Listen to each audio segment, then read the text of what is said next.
시사 토크쇼 배종찬의 시사본부. 안녕하십니까. 배종찬의 시사본부 시작합니다.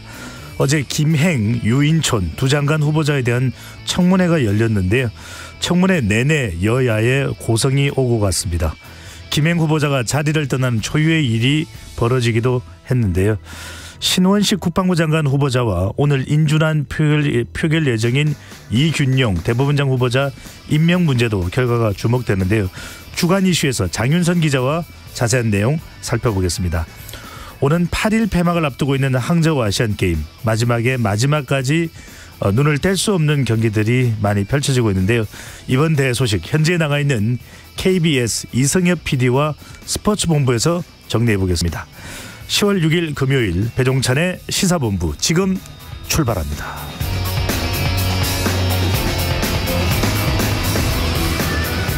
1부 마지막에 듣는 노래 디저트송 신청도 기다립니다. 오늘 듣고 싶은 노래 있으시면 문자 샵 9730으로 자유롭게 보내주시고요. 짧은 문자 50원, 긴 문자는 100원입니다. 선정되신 분께는 간식 쿠폰 보내드리니까요. 많은 참여 부탁드립니다. KBS 1라디오의 모든 프로그램은 유튜브에서도 함께할 수 있습니다. 구독, 좋아요, 댓글 많이 부탁드립니다. 배종찬의 시사본부 한입뉴스. 오늘의 핵심 뉴스 한입에 정리하는 한입뉴스 시작합니다. 박정호 오마이뉴스 기자, 미디어인권연구소 뭉클의 이봉우 연구원 두 분과 함께합니다. 어서 오십시오. 안녕하십니까. 네, 뭐 저 자세하게는 모릅니다만 이제 좀 4분기 어느 시점인가 KBS의 명품 코미디 프로그램이죠. 개그 콘서트가 이제 부활한다 이런 이야기가 나오는데 최근에 뭐 정치권 상황 또 인사청문회 보면서 개콘이 부활할 수 있겠냐 뭐 이런 이야기도 나오더라고요. 이봉우 연구는 어떻게 보세요? 그래도 우리 또 방송국에서 국민들에게 웃음을 주려고 노력하는 개그맨들이 뛸 수 있는 공간은 그럼요. 또 정치인들이 아무리 재미가 있어도 또 개그맨들이 줄 수 있는 웃음은 또 다릅니다. 뛸 수 있는 공간이 있었으면 좋겠습니다. 알겠습니다. 제 개그는 개그맨들이 하고 개그 프로에서 하고 국회 정치권에서는 민생을 살피는 그런 정치를 좀 보고 싶습니다. 그러니까요. 그래야 되지 않을까 싶은 생각이 오늘따라 또 듭니다. 자, 먼저 강서구청장 보궐선거 현장으로 가봅니다. 오늘부터 내일까지 이제 강서구청장, 서울 강서구청장 보궐선거 사전투표가 진행되는데 사전투표 전날인 어제입니다. 우리공화당의 이명호 후보와 국민의힘 김태우 후보가 단일화를 했네요. 그렇습니다. 사전투표 하루 앞뒀던 어제 사실 국민의힘 당 지도부 그리고 서울 경기 인천 당협위원장 당원들까지 거의 500명이 이 강서구 유세장에 모여서 이 총력전을 펼치는 그런 선거전을 치렀는데 이 자리에서 우리공화당 이명호 후보가 같이 참석을 했어요. 국민의힘 김태우 후보 유세장에. 그래서 이명호 후보가 나와서 사퇴와 동시에 무조건적인 김태우 후보 지지를 선언하면서 단일화를 깜짝 발표했습니다. 이 이명호 후보는 김태우 후보 지지를 선언하면서 이번 선거는 반드시 보수가 하나 되어 승리해야 한다라고 말하기도 했는데 이 우리공화당 이명호 후보가 사퇴하면서 강서구청장 보궐선거 후보는 6명이 됐습니다. 더불어민주당 진교훈 후보, 국민의힘 김태우 후보, 정의당 권수정 후보, 진보당 권혜인 후보, 녹색당 김유리 후보, 자유통일당 고영일 후보까지 6명이 됐고요. 이 사전투표 전에 사퇴를 했기 때문에 오늘과 내일 실시되는 이 사전투표 투표용지에는 이 이명호 후보 기표란에 사퇴라고 글씨를 적어드립니다. 그래서 아마 지금 사전투표하고 계신 분들은 이 사퇴라는 글귀를 보실 수 있으신데 11일에 치러지는 본투표는 이미 투표용지가 끝났어요. 단일화하기 전에. 그래서 아무 표기가 없기 때문에 혹시라도 모르고 이명호 후보자에게 기표를 하신다면 무효 처리가 된다는 점 유의를 하셔야겠고요. 지금 투표소 앞에는 표시가 되긴 하죠. 그렇습니다. 안내문은 다 붙습니다. 오늘부터 내일까지 진행된 사전투표 좀 안내해드리면요. 오늘 지금 진행 중입니다. 방금 전인 12시 기준으로 사전투표율이 3.3%를 넘기고 있다는 소식이 들려오는데 이 강서구 유권자들은 별도의 신고 없이 오늘과 내일 강서구 내에 설치된 사전투표소 20곳에서 투표를 하시면 되고요. 투표 시간은 오늘과 내일 오전 6시부터 오후 6시까지입니다. 주민등록증, 청소년증, 여권, 운전면허증 등 이 사진이 포함된 신분증 반드시 가지고 가셔야 되고요. 모바일 신분증은 앱 화면을 캡처한 사진은 안 됩니다. 저장된 이미지로는 신분증 인증이 안 되니까 역시 유의하셔야겠고요. 이 강서구 선관위는 사전투표 과정의 투명성을 강화하기 위해서 보궐선거 본투표 당일인 11일까지 이 사전투표 보관 장소를 CCTV로 틀어놓고 근무 시간 중에 계속해서 열람할 수 있도록 공개한다고 밝혔습니다. 네. 제일 중요한 게 어떻게 보면 투표율 이걸 많이들 주목하고 있는데 지금 11시 기준 투표율을 봤더니 2.56%예요. 네. 이게 이제 직전 지방선거보다 0.69%포인트 더 낮고 지난 2021년 서울시장 보궐선거 할 때 그때 이제 강서구 투표율을 봤더니 그때 사전투표율 같은 시각에 대비해 봤더니 0.22%포인트 낮습니다. 그래서 사전투표율 지금 민주당에서는 계속 높여야 된다 얘기하고 있는데 낮은 투표율이 나와서 아마 민주당 입장에서는 이거 어떻게 투표율 높이느냐 이런 생각 많이 할 것 같은데요. 전문가들 얘기 들어보면은 투표율 같은 게 날씨에 영향을 많이 받는다고 하더라고요. 오늘 갑자기 추워져가지고 또 투표율이 낮은 게 아니냐 이런 얘기도 나오고 있습니다. 그렇군요. 자, 더 뭐 투표율이 어떻게 될지는 내일까지도 지켜봐야 되니까요. 이번에는 인사청문회장으로 가봅니다. 김행 여성가족부 장관 후보자 청문회에서 여당 의원들과 김 후보자가 청문회 도중 자리를 떠나 돌아오지 않는 초유의 사태가 발생했는데요. 청문회 현장 음성 들어보고 올 텐데 더불어민주당의 이원재 의원, 기본소득당의 용해인 의원, 국민의힘 조은희 의원의 발언 차례로 듣고 오겠습니다. 공직에 임명되는 사람들이 자기가 갖고 있는 회사가 적자면 다 그렇게 해도 되는 겁니까? 저는 지금 생각해도 그 방법뿐이 없었다고 생각해요. 위법사항이 없지 않습니까? 역대급 노출이다, 눈 풀렸다, 갈 때까지 갔다 이런 기사들로 돈을 버셨어요. 여성가족부라는 공직까지 맡겠다는 건 너무 욕심이 과하신 것 같습니다.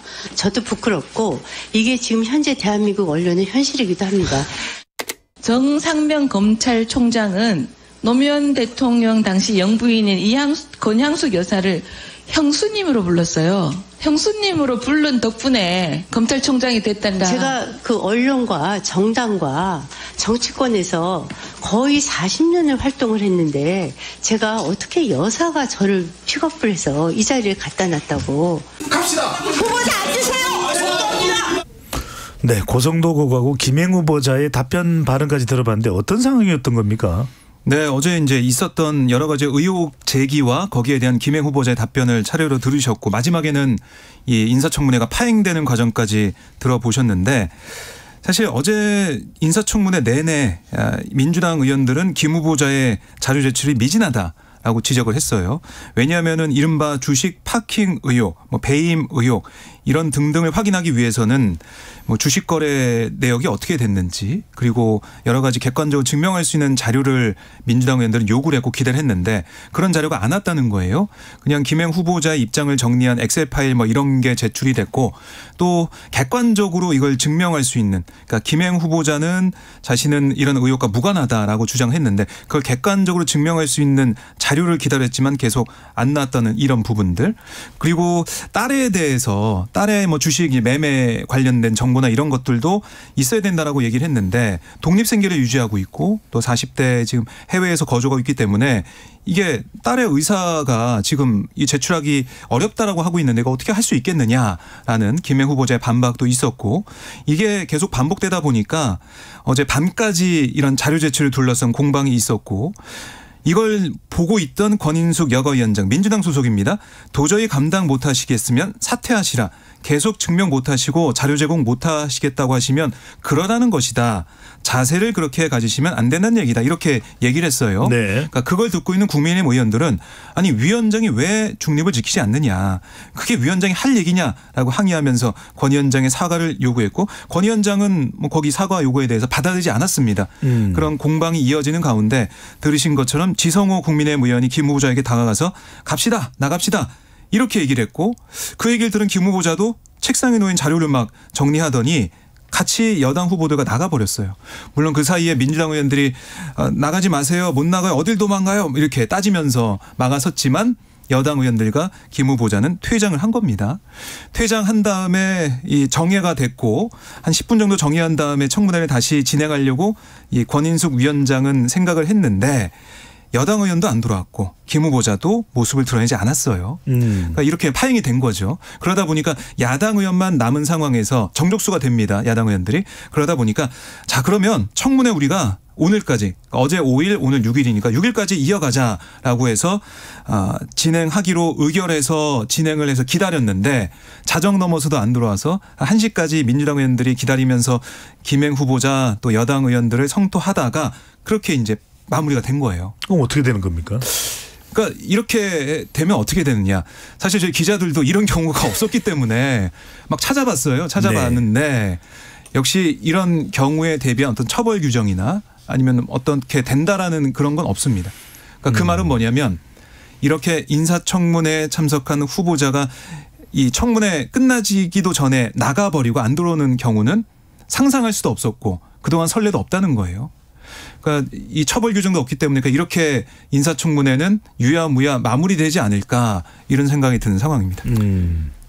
뭐 다시 돌아올 가능성은 김행 후보자 다시 청문회 의장으로 돌아올 가능성은 없다고 봐야 되겠네요. 그렇습니다. 오늘도 사실 여야가 어제 벌였던 공방을 계속 이어가고 있는 상황이에요. 특히 국민의힘은 이 권인숙 위원장의 사퇴 발언, 사퇴를 하라는 발언과 그리고 독단적인 의결 과정 같은 것들, 의사 진행을 강하게 비판하면서 권인숙 위원장의 지금 사퇴를 요구하고 있거든요.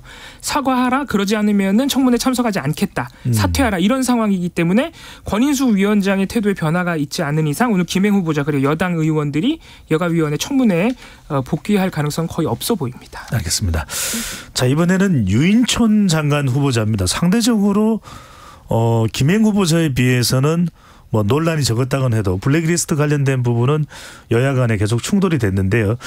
자, 유인촌 장관 후보자의 발언을 포함해서 청문회 현장 오디오 들어보고 오겠습니다.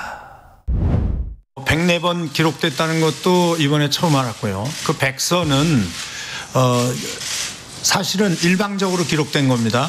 이명박 박근혜 정부만 조사한 걸로 알고 있거든요. 이왕 하시려면 조금 더 넓히셔서 노무현 문재인 정부까지 다 하시는 것도 괜찮다고 생각합니다. 저는 반대하는 분들을 문화예술인으로 말하고 싶지는 않습니다. 그들은 문화행동가들입니다. 자, 블랙리스트 관련 내용으로 보이는데 어떤 설명이었나요? 그러니까 민주당에서는 예상했던 대로 계속해서 MB 정부 시절 그러니까 이른바 이제 예술 문화계 인사들에게 낙인을 찍어서 불이익을 줬다. 그러니까 이른바 블랙리스트 논란에 대해서 계속 물어본 거예요. 당시 이 주무부처의 장관이 유인촌 후보자였기 때문에 이거 책임져야 되는 거 아니냐라는 주장을 한 거고 아까 백서 얘기도 나왔지만 104번 뭐 등장한다. 유인촌 후보자 이름이 계속해서 민주당은 몰아붙였고 반면에 이 국민의힘에서는 아니 유 후보자가 블랙리스트 본 적도 없고 들은 적도 없다고 하지 않느냐. 전혀 없는 사실 가지고 계속 정치 홍세하고 있다라고 맞받았습니다. 아무런 고소고발도 없었고 이제 와서 다짜고짜 블랙리스트의 몸통은 유인촌이라고 하는 거는 생각해야 될 문제가 아니냐. 이렇게까지 반박을 하고 유인촌 후보자를 두둔하고 옹호했는데요. 그러니까 고소고발이 없었다. 그러니까 만약에 이게 큰 문제가 되고 유인촌 후보자가 몸통이었다면 당연히 고소고발이 있고 뭐 구속도 당했고 이랬어야 되는 게 아니냐. 이게 이제 유인촌 후보자와 여당 의원들의 일관된 논리라고 볼 수가 있겠습니다. 하지만 주무장관으로서 그거를 몰랐다라고 하면 그게 업무를 제대로 했겠냐라는 지적이 나올 수밖에 없는 것이고요. 알았다고 하면 거기에 대한 책임을 져야 되는 것인데 검찰이 수사를 안 하고 그거를 들여다보지 않았다고 해서 아무런 책임이 없다. 이렇게 얘기한 게 맞느냐라는 의문이 계속 나오고 있는 겁니다. 그렇게 되면 어제도 김행 후보자가 여러 가지 의혹이 제기가 되고 자료 제출 얘기가 나오다 보니까 아니 그러면은 고발해라. 뭐 이런 답변까지 했거든요. 그 말은 뭐냐면 이렇게 여러 가지 공방을 벌이는 것보다 법적으로 따져보자. 이렇게 나오는 것인데 그럼 이런 태도 이런 모습을 보인다면 사실 국회에서 인사청문회 할 필요도 없습니다. 수사권이 없지 않습니까? 그건 어떻게 봐야 될까요? 배현진 의원이 국민의힘 배현진 의원이 도정환 전 문화체육관광부 장관이 발간을 한 백서에는 유인촌 문화체육관광부가 블랙리스트에 관여한 적은 없다. 이렇게 또 기록되었다고 이야기를 하던데요. 그러니까 여러 가지 자료를 통해서 종합해 볼 때 유인촌 장관 후보자 이름이 있는 것도 없고 없는 것도 있고 그렇습니다. 그런데 MB 정부 시절에 있었던 이른바 블랙리스트 뭐 관리 실행 이런 의혹은 사실로 확인되고 있지 않습니까? 거기에 대한 정치적 도의적 책임을 져야 되는 게 아니냐. 거기에 대한 입장을 내놔야 되는 게 아니냐. 이런 얘기를 계속 야당에서 주장하고 있는 것이고요. 그러니까 그러면 결국 법의 잣대 뭐 법원 가서 판단 받아보자 이렇게 사법부에 모든 걸 넘길 거면 인사청문회 할 필요도 없는 것이죠.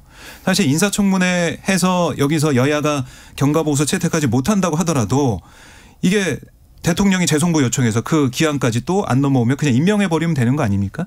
이런 상황에서 그러면 인사청문회 무용론이 나올 수밖에 없고 이 김행 후보자는 아예 이제 사라져버렸고 유인촌 후보자는 이거 구속 안 됐지 않느냐 이렇게 얘기하고 있는 것들은 국민들이 볼 때 그러면은 인사청문회 할 필요 없다 이런 얘기까지 나올 것 같습니다. 네, 하여튼 청문회장에서는 블랙리스트 관련해서는 여야 간에 공방이 있었습니다. 자, 문화체육관광부 장관 유인촌 후보자가 이명박 정부 장관 재임 시절 벌어진 욕설 논란 많은 사람들이 기억하고 있는데 찍지 마 했던 그 부분인데 가짜뉴스라고 일축을 했습니다. 그리고 가짜뉴스 건절에 대한 관련된 뭐 발언도 있었네요. 그렇습니다. 사실 어제 유인촌 문화체육관광부 장관 후보자인데 이 문체부와는 조금 어울리지 않는 이 가짜뉴스에 대한 언급이 유인촌 후보자 입에서 직접 여러 차례 나왔어요. 방금 말씀하신 이명박 정부 블랙리스트 논란 같은 경우에도 아까 말씀하신 대로 죄가 있으면 왜 구속을 안 했냐, 왜 고발하지 않았느냐 그러면서 사실상 가짜뉴스 취급을 했었는데 사실 고발이 안 이루어진 게 아니고요. 2016년에 블랙리스트 그러니까 이명박 정부 블랙리스트 피해자들이 고발을 했습니다. 그래가지고 이 유인촌 후보자가 계속 왜 구속을 안 했냐, 죄가 없으니까 고발 안 한 거 아니냐 이런 입장을 밝히니까 어제 그 법률 대리를 했던 강신하 변호사가 입장까지 냈어요. 2016년 12월에 블랙리스트 피해자들이 특검에 고발할 당시에는 이명박 정부 당시 생산됐던 이 국정원의 문화체육인 블랙리스트 관련 문건이 아직 드러나지 않은 시점이었기 때문에 정확하게 내막을 알 수 없었고 2009년부터 2010년까지 주로 이 국정원 블랙리스트 문건 문화체육인 그 문화예술인 관련 블랙리스트 문건이 작성이 됐었는데 이게 공소시효가 많이 지난 시점이었기 때문에 유인촌 장관 후보자까지 고발하기는 어렵다고 이렇게 입장까지 나온 상황이었었고요. 또 말씀하신 대로 이른바 욕설 논란 이게 2008년 10월 24일 이명박 정부 당시에 유인촌 후보자가 장관 재임 시절에 국정감사장에서 이 사진 기자들에게 사진 찍지 마 하면서 이제 욕설을 했다. 이게 이제 방송으로 나가기도 했죠. 삐처리가 돼가지고 이때 당시에도 이 문화체육관광부의 산하 기관장들을 좀 강요에 의해서 사퇴시킨 것 아니냐라는 공방이 벌어지던 와중이었습니다. 어제 청문회에서 유 후보자가 이에 대해서 감정을 자제 못해서 감정적인 표현이 좀 과하게 나가긴 했지만 방송사에서 말하지도 않은 욕설을 자막으로 XX로 붙여서 내보냈기 때문에 허위고 조작이다. 욕을 한 적이 없다라고 밝혀서 이게 또 여야 의원들 간의 공방이 벌어졌는데 사실 이 영상과 음성이 지금도 남아 있습니다. 그래서 사실 이거를 듣고 판단하시면 됩니다. 시민들께서 아마 그렇네요. 시민들의 판단 여부일 것이고요. 유 후보자는 방통위와 더불어서 최근에 논란이 된 김만배 인터뷰 보도 등 정치적인 가짜뉴스 근절에도 문화체육관광부도 신문법과 언론중재법을 개정을 해서 함께 협의하겠다고 밝힌 상황입니다. 알겠습니다. 유인촌 장관 후보자는 찍지 마 발언 이후에 자기는 욕설을 안 했다고 또 주장을 하는 것이고요. 자, 이 시각 교통정보센터 교통정보 듣고 오겠습니다. 교통정보센터 이승미 리포터. 네, 이 시각 교통정보입니다. 교통량은 적은데요. 돌발 상황이 많습니다. 서해안고속도로 서울 방향으로 고창분기점 부근에서 2차로 막고 도로 보수하고 있는데요.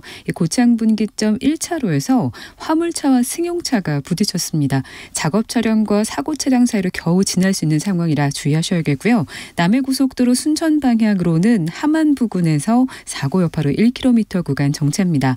평택 제천고속도로 제천 방향으로는 평택 분기점 사고로 많이 어렵습니다. 사고 처리 작업으로 2, 3차로가 차단되고 있고요. 서평택 분기점부터 7km 구간 막힙니다. 작업으로 밀리는 구간입니다. 호남고속도로 순천 방향으로 창평에서 대덕터널 사이 4km 구간 1차로에서 시설물 보수하고 있어서 정체고요. 통영 대전고속도로 통영 방향으로 장수 분기점에서 오동터널 부근까지 7km 구간도 작업으로 막힙니다. KBS 교통정보센터였습니다.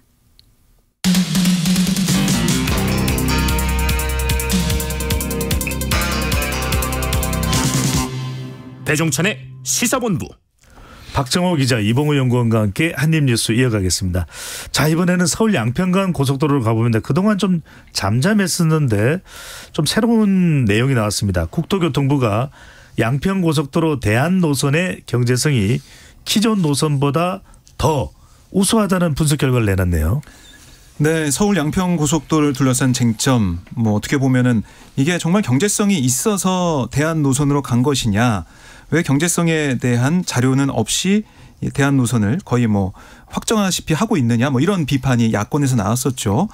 국토부가 이번에 예비 타당성 조사를 통과한 양서면 종점 원안과 강상면으로 종점을 수정한 대한 노선 가운데 어떤 노선이 더 경제적 측면이 나은지 이 결과를 내놓은 건데, 경제성 평가를 봤더니요, 수정안의 경우 하루 6,000대 더 많은 차량이 이용을 하고 교통체증이 심한 이 국도 6호선과 국지도 88호선의 교통량도 더 많이 줄어들 걸로 본 거예요. 결과적으로 수정안의 사업비가 3% 정도 더 원안보다 들어가지만 교통량이 22% 증가해서 예비 타당성을 통과한 그 예타안보다 수정안의 경제성이 한 14% 우수하다라고 결론을 국토부가 내렸습니다. 그러니까 국토부 관계자 얘기를 들어보니까요, 이렇게 경제성이 나오다 보니 경제성이 떨어지는 원안대로 사업을 추진하면 이게 배임 소지 생기는 게 아니냐. 그러니까 야당이 원한 고수 방침을 걷어야 사업 재개가 가능한 거다, 이렇게 얘기를 하고 있습니다. 결국 공을 국회로 넘긴 셈인데 불필요한 논란을 해소하고 위해서 또 사업을 재개할 수 있도록 분석 결과에 대한 제3의 전문가 검증을 국회에 요청하겠다, 이렇게 얘기를 했습니다. 그러니까 이런 자료들이 이제 처음부터 나와서 설득력 있게 이제 전달됐더라면 그동안 좀 논란이 그렇게 커지진 않았을 텐데, 그래서 이것 자체도 좀 논란이 되고 있습니다. 비용 대비 편입 분석 결과가 나왔지만 여전히 신뢰성에 의문이 제기되고 있다고요? 그렇습니다. 어제 국토교통부가 사실 국정감사 전에 좀 선제적으로 그동안 계속 왜 맨날 경제성이 좋다고 하면서 정작 그 경제성 평가의 핵심적인 수치인 비용 편입 수치가 나오지 않느냐, 야당에서 계속 비판을 했거든요. 국정감사가 오기 전에 어제 국토교통부가 좀 선제적으로 이걸 발표를 하면서 경제성이 더 좋다고 한 건데, 이 자료가 어디 있다가 이번에 나온 겁니까? 그러니까 이게 사실은 아직 계산이 안 된 거였습니다. 이 용역업체들, 그 논란이 된 용역업체들 있죠. 동해종합기술이나 경동엔지니어링, 이 용역업체들이 계속해서 이 비용 대비 편익 수치를 분석을 하고 있는 중이었어요. 이제 그게 끝나서 이제 발표했다는 입장인데, 문제는 이게 일단은 그 논란의 용역업체들이 또 계산한 결과라는 점에서 부터 또 여러 가지 비판이 나오지만 이 수치의 계산 방법 자체도 여러 가지 아직 의문이 제기되고 있는데요. 특히 지금 전문가들이 많이 좀 의문을 표하고 있는 것이 이 대한 노선과 원안 노선이 보면은 거의 많은 노선이 겹치고요. 그러니까 종점에 거의 다다를 때까지는 노선이 거의 동일합니다. 근데 이제 종점에 와서, 종점이 이제 조금 먼 거리로 이 양서면과 강상면으로 갈라지다 보니까 종점에 거의 다 와서 갈라져요, 노선이.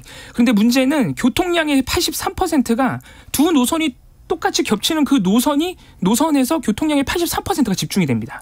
그러니까 대부분의 교통량은 겹치는 노선에 있다는 얘기고, 그 원안과 대안에서 갈라지는 그 종점에 다다른 부분에 와서 갈라지는 그 길에서는 교통량이 17%밖에 몰리지 않는다 그래요. 그러면은 노선이 갈리는 데에서는 교통량이 17%밖에 몰리지 않는데 어떻게 대안 노선에서 일평균 6,000대나 교통량이 더 많이 소화가 되기 때문에 경제성이 더 좋다고 할 수 있느냐. 실제로 달라지는 노선은 교통량이 17%밖에 안 되는데 거기서 그렇게 극적인 차이가 날 수 있느냐라고 지금 전문가들이 이 분석 방식에 대해서 조금 의문을 표하고 있고요. 또 대안이 0.83, 이 비용 대비 편익 수치가 대안은 0.83, 원안은 0.73이라는 것이거든요.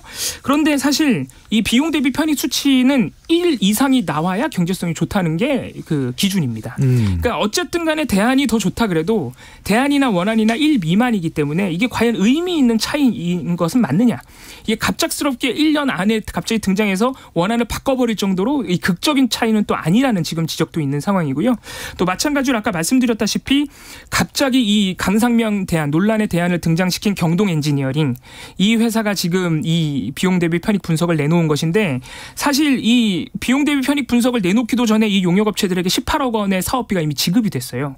그 부분도 여전히 논란이 풀리지 않고 있거든요. 그런데 궁금한 건 이렇게 중요한 사안이라면 국책연구기관인 KDI 같은 곳에 맡기지 않는 이유가 있나요? 그렇습니다. 그래서 사실 야당에서는 이렇게 하지 말고 논란이 크고 신뢰성에 문제가 있으니 예탈을 했던 한국개발연구원이 다시 타당성 조사를 하는 게 맞다, 이렇게 요구하고 있습니다. 네, 알겠습니다. 네, 결국에는 이 핵심 의혹은 이 종점 부근에 김건희 여사 일가 땅이 있다, 많이 있다, 양평군에.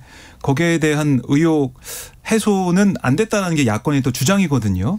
국감 과정에서 뭐 여러 가지 논란이 공방이 있을 것 같은데, 국민들이 볼 때는 좀 이 국민들의 도움이 되는 이 사업이 어떻게 보면은 국민들에 도움이 되는 방향으로 어떻게 가는 게 나을지 여기에 대해서 좀 얘기가 있어야 될 것 같은데요. 공방으로만 끝나지 않을까 좀 이런 우려가 나오고 있습니다. 네, 그래서는 안 되겠죠. 자, 이번에는 김만배 신앙님 두 사람의 인터뷰 관련된 뉴스입니다. 소식입니다. 정부와 여당은 대선 직전 나온 뉴스타파에 김만배 인터뷰 보도가 가짜 뉴스다. 그래서 언론 규제 강화를 추진하고 나섰는데 이재명 대표가 대선 직전 가짜 뉴스를 유권자들에게 문자 메시지로 배포했다. 이런 주장이 나왔습니다. 네, 국민의힘 박성중 의원이 중앙선관위로부터 받은 자료를 근거로 지난 대선 하루 전 3월 8일 이재명 대표가 약 475만 명의 유권자에게 이재명 억울한 진실 이런 제목의 뉴스타파에 3월 6일 김만배 인터뷰 보도 영상을 보냈다. 이렇게 주장을 하고 있는 겁니다. 그러니까 문자 메시지 발송 비용으로 4,800만 원 정도 선거 비용 문자 메시지를 보냈으니까 세금으로 가짜뉴스를 유권자들에게 배포한 거다. 이렇게 비판하고 나선 건데요. 어제 김기현 대표도 선거 비용을 보전받았다는 점에서 이재명 대표가 국민 세금으로 국민을 속이는 문자 메시지 이걸 선거의 하루 전에 대대적으로 유포한 거다. 대장동 비리 등으로 수사에 몰렸던 이재명 대표가 뉴스타파에 조작된 인터뷰 이걸로 대선판을 뒤집을 수 있는 절호의 기회로 삼고자 했던 거 아니냐. 그러니까 민주당이 대선판에 조작 인터뷰를 적극적으로 활용했다. 이렇게 얘기를 하고 있어요. 그러니까 그 말은 뭐냐면 계속해서 지금 이 보도가 과연 정치권과 아무런 교감 없이 아무런 공모 없이 나왔겠느냐 이런 의심을 여권 쪽에서 가지고 있는 것이거든요. 검찰도 아마 이 부분을 들여다보고 있는 걸로 알고 있는데 그래서 이렇게 문자 메시지를 보낸 것 자체가 어떻게 보면 정치권과 민주당과 뉴스타파가 함께 하고 있었다는 단초가 아니겠느냐 이런 주장을 하고 있는 겁니다. 하지만 민주당 쪽 얘기를 들어보니까 아니 민주당에서 이게 가짜뉴스인지 알고 이렇게 보냈겠느냐 이런 얘기를 하더라고요. 그러니까 이게 과연 이 보도 문자 메시지 보내기 전에 어떤 교감이 있었는지 정말 실질적으로 드러난 게 있는지 그리고 이 보도하고 취재하는 과정에서 또 정치권 인사가 개입된 게 있는지 이게 앞으로 관건으로 계속 남아있을 것 같습니다. 네. 자, 또 하나 관련 소식입니다. 뉴스타파는 2011년 당시 중앙지검 중수부의 부산저축은행 수사 무마 의혹이 여전히 남아있다는 입장인데요. 수사를 받고 있는 뉴스타파 봉지욱 기자도 입장을 내놨네요. 그렇습니다. 사실 지금 뉴스타파 봉지욱 기자도 이 문제의 김만배 인터뷰 보도하는데 작년 대선 당시엔 JTBC 기자로서 비슷한 보도를 내면서 지금 검찰의 수사 대상이 돼 있는 상황인데요. 어제 중앙지검의 이 포렌식 조사 참관을 위해서 이 봉지욱 기자가 검찰에 출석을 했습니다. 그래서 출석하면서 기자들과 만났는데 이 그 부산저축은행 수사 무마 의혹에 대해서 가짜 뉴스 그리고 대선 공작이라고 하는 것은 검찰의 프레임이다. 검찰이 가짜라고 하면 가짜냐?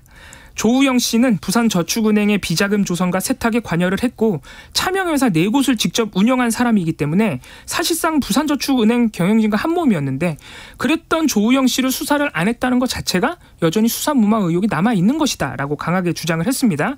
실제로 최근에 이 봉지욱 기자를 포함해서 뉴스타파가 보도하고 있는 내용들을 살펴보면요.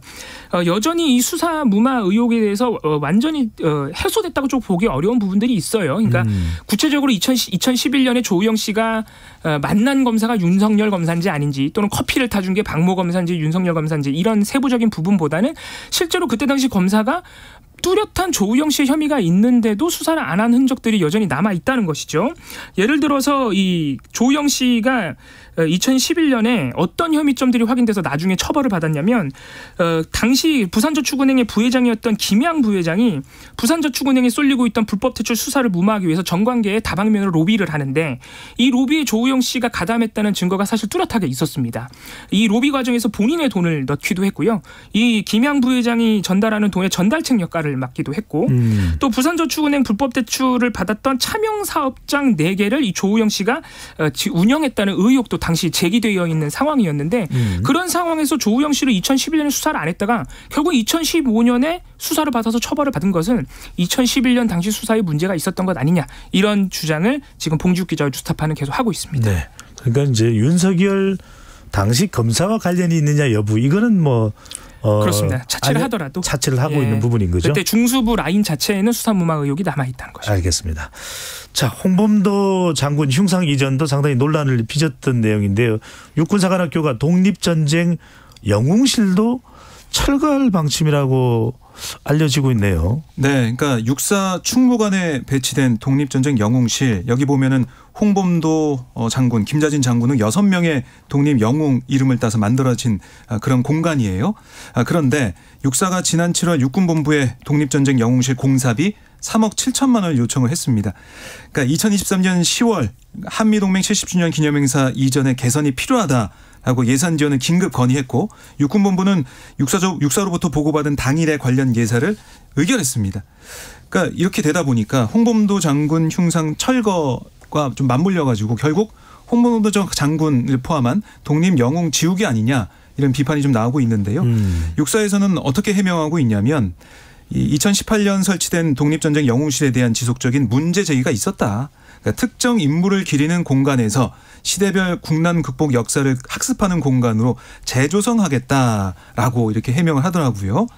하지만 지금 현 정부 들어서 이루어지고 있는 여러 가지 일련의 상황들을 보면 결국에는 이 독립운동보다 이 공산당 가입 경력 이런 것이나 그러니까 이 공은 공대로 과는 과대로 본다는 취지도 있겠지만, 결국 여러 가지로 이념 전쟁 가운데 홍범도 장군 흉상 철거와 이 독립 영웅실, 이것도 좀 다 없어지는 게 아니냐, 이런 비판이 나오고 있습니다. 네.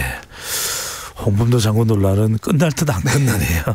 자, 마지막 하나 더 알아보겠습니다. 자, 잼버리 세계 잼버리 대회가 있었고 상당히 좀 우리가 운영에 있어서 논란이 있었는데요. 자, 관련 내용입니다. 잼버리 파행 운영으로 여성가족부와 함께 지적받았던 행정안전부가 뒷수습 비용 일부를 교육부에 떠넘겼다 이런 지적이 나오네요. 그렇습니다. 이게 교육부 예산 자료에 나오는 내용인데, 8월에 이 새만금 잼버리 갑자기 파행이 되면서 기억하시겠지만 전국 53개 대학이 기숙사와 음식 등 편의를 제공을 했었죠, 대원들에게. 그러면서 이 대학들이 50억 원 가량을 썼다고 합니다. 이때 당시에 그 8월 당시에 행정안전부가 이 50억 가량을 지자체 예비비를 통해서 모두 보전해주겠다고 약속을 했어요. 그래서 실제로 15억 원은 이 지자체 예비비를 통해서 대학들이 보전을 받았는데, 문제는 남은 35억입니다. 그러네요. 그런데 갑자기 행정안전부가 9월 7일에 공문을 보냈는데, 이 남은 35억은 지자체 예비비가 아니라 교육부가 직접 대학에 보전할 것이라고 또 말을 바꾼 것입니다. 공문을 직접 보냈어요. 교육부가 갑작스럽게 이렇게 35억 뒷수습 비용을 맡게 되다 보니까 원래는 고교 취업연계 장려금 지원 사업에 쓸 예산마저도 지금 이 대학들에게 보전해야 될 돈으로 돌리고 있다. 이렇게 지금 자료에 나와 있는 것입니다. 네. 그래서 행정안전부가 사실상 책임만 떠넘기고 행정안전부가 비용까지 떠넘기고 있다. 이런 지적이 나오고 있습니다. 잼버리도 끝난 줄 알았는데 여전히 안 끝났네요. 알겠습니다.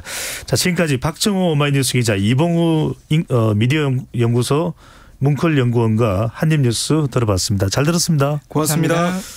자, 오늘의 디저트 송입니다. 8522님, 늘 잘 듣고 있습니다. 날씨가 갑자기 추워졌어요. 정말 그렇습니다.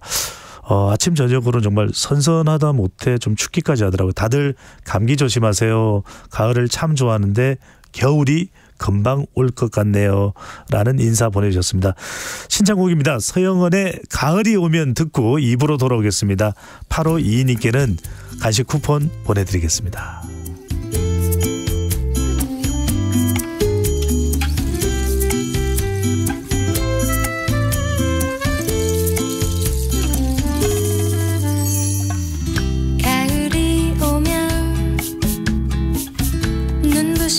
아침 햇살에 비친 그대의 미소가 아름다워요. 눈을 감으면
안녕하세요.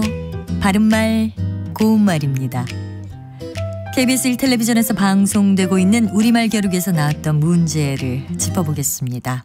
오늘은 제시되는 세 개의 표현에 공통으로 들어가서 겹낱말을 이루는 표현을 맞히는 문제입니다. 은 이것, 나무 이것, 쭉 이것. 여기에서 이것에 공통으로 들어갈 이음절로 된 표현 무엇일까요? 출연자의 답에는 도장, 바다, 비녀, 거울 등이 있었는데요. 이 중에 정답은 거울입니다.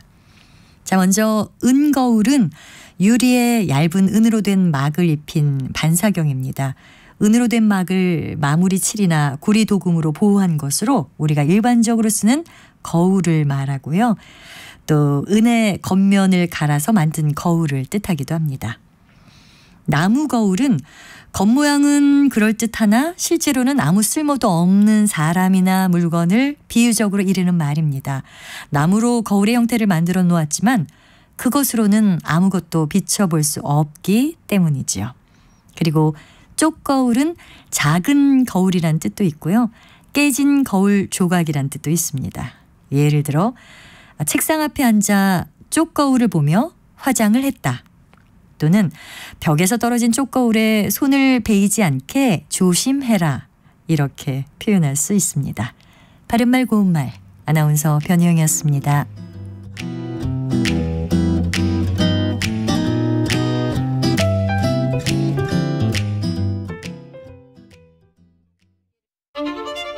토론은 치열해도 판단은 냉정하게. 복잡한 세상을 바꾸는 첫걸음은 의외로 단순할지도 모릅니다. 평일 저녁 7시 20분 당신을 바꾸는 질문.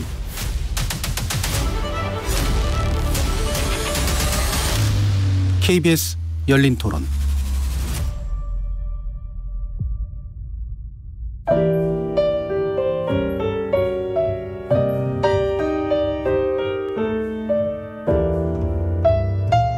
내일의 품격, 김성환의 시사야에서 챙겨가세요. 하루를 마무리하는 시간 꺼내보는 당신의 지식 창고. KBS 1라디오 김성환의 시사야. 평일 밤 10시 5분 여러분을 찾아갑니다.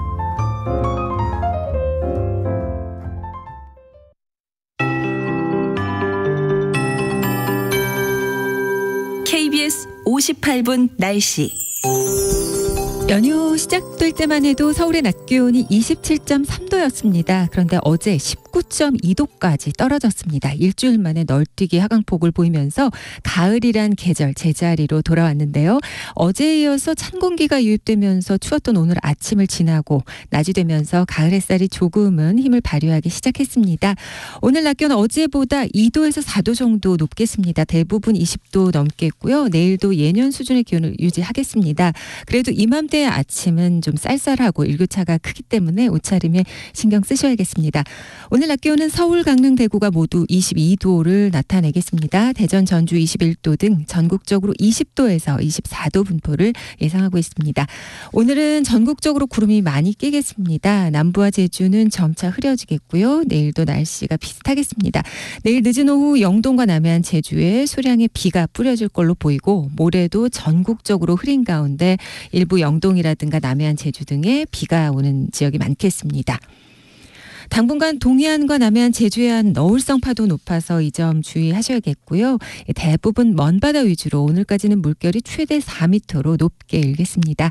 지금 서울의 기온은 18도입니다. KBS 58분 날씨 강혜종입니다.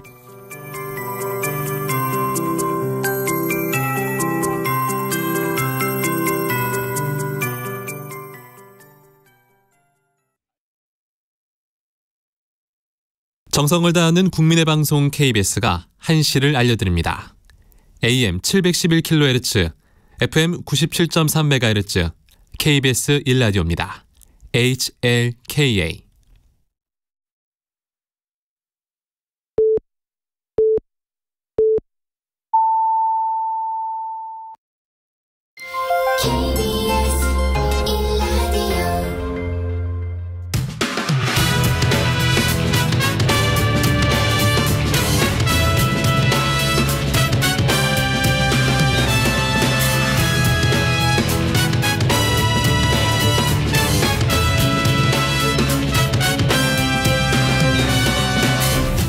KBS 1라디오 배종찬의 시사본부.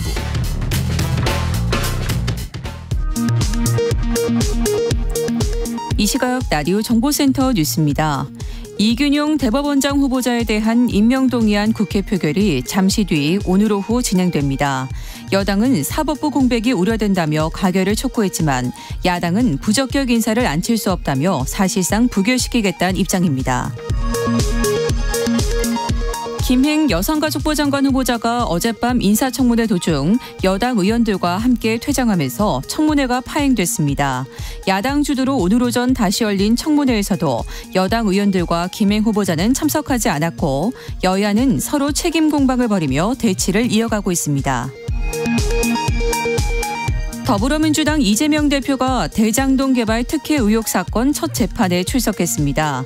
이 대표 측은 재판에서 혐의를 전부 부인하면서 현 대통령이 대선에서 경합했던 야당 대표를 무력화하려는 의도에서 비롯한 공소권 남용이라고 주장했습니다. 지난해 말 5명의 사망자가 발생했던 제2경인고속도로 방음터널 화재 사고와 관련해 기소된 5명이 1심에서 금고형과 집행유예를 선고받았습니다. 유족들은 납득할 수 없는 판결이라며 반발했습니다. 우크라이나 동북부 최전선 지역에서 민간인 시설이 러시아군의 공격을 받아 최소 51명이 숨졌다고 로이터 통신 등이 보도했습니다. 지금까지 라디오 정보센터 뉴스 정한나였습니다.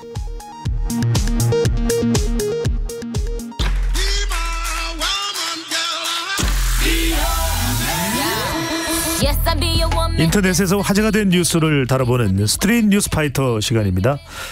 오늘은 조현정 시사평론가와 함께합니다. 어서 오십시오. 네, 안녕하세요. 네, 확실히 조평론가 네. 옷을 보니까 가을이 됐구나라는 네. 생각이 드네요. 어제부터 갑자기 쌀쌀해져가지고. 그러니까요. 네. 아침 저녁으로는 더 그래요. 네. 바람도 좀 불고.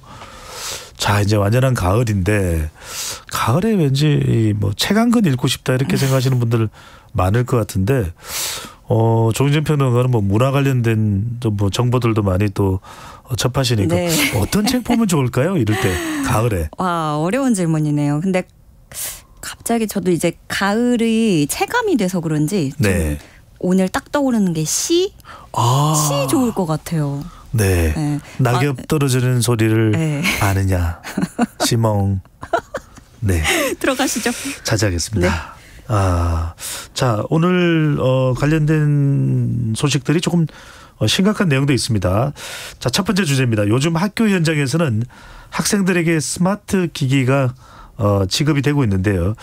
근데 이게 중고거래 시장의 매물로 버젓이 올라오면서 논란이 되고 있다고요. 네, 이번에 아이북을 판매한다는 글이 올라왔어요. 아이북은 박종훈 경남도 교육감의 최대 역점 공약에 따라서 보급된 스마트 기기인데 예산 1,580억 원으로 도내 초중고등학생들에게 29만여 대가 지급됐습니다. 1인 한 대씩 지급이 됐나요? 예. 네. 거액의 예산이 들었고 그래서 처음부터 뭐 이게 혹시 중고거래로 누군가 파는 게 아니냐, 어떻게 다르게 써먹는 게 아니냐 이런 우려도 있었지만 1인 1기기를 보급한다는 것 자체가 그 정도는 통제가 될 자신감이 있어 보였거든요. 그렇지만 막상 이걸 나눠주고 나서는 좀 기기 성능이 떨어진다든가 무게가 무겁다 이런 이유들로 현장에서 제대로 활용되지 않고 있다라는 지적도 그동안 있었습니다. 근데 이 판매글까지 올라온 거죠, 중고거래 사이트에. 근데 그럼 글을 누가 올렸느냐. 처음 지급받았던 학생이 판 건지 아니면 누군가가 그걸 잃어버린 걸 습득한 뒤에 네. 중고거래를 한 건지 이 부분을 경찰이 확인을 하고 있고요. 왜냐하면 이게 학생이 직접 판 거라면 횡령 혐의가 되고 분실한 걸 누가 주워서 판 거라면 절도 혐의가 적용될 수 있다는 게 경찰 설명입니다. 교육계 일각에서는 우선적으로는 교육청의 관리감독부실이 학생들을 위험지대로 내모은 것이라는 지적이 나오고 있고요. 또 한편으로는 불똥이 결국에는 이게 또 교사에게로 튈 수 있다라는 우려도 나오고 있습니다. 그렇게 돼서는 곤란하겠죠. 자, 학생들에게 국가 예산을 들여서 지급한 기기인 만큼 뭐 매매나 거래가 돼서는 안 될 텐데 참 어떤 이유였는지 정확하게 좀 밝혀질 필요가 있어 보입니다. 자, 두 번째 주제입니다. 고령 운전자들이 면허를 반납하게 하고 고령 운전자들에게 면허 이제 반납하게 하고 인센티브를 주는 고령 운전자 면허 반납 제도가 있는데 그런데 이 제도가 정작 고령 운전자 10명 중 7명은 면허 반납을 생각하고 있지 않다. 이런 반응이 나왔네요. 네, 그 도로교통공단이 한국노인종합복지관과 함께 지난달 11일부터 22일까지 65세 이상 고령자 645명을 대상으로 설문조사를 진행했습니다. 응답자 10명 중에 3명이 운전면허 반납을 고려하고 있다.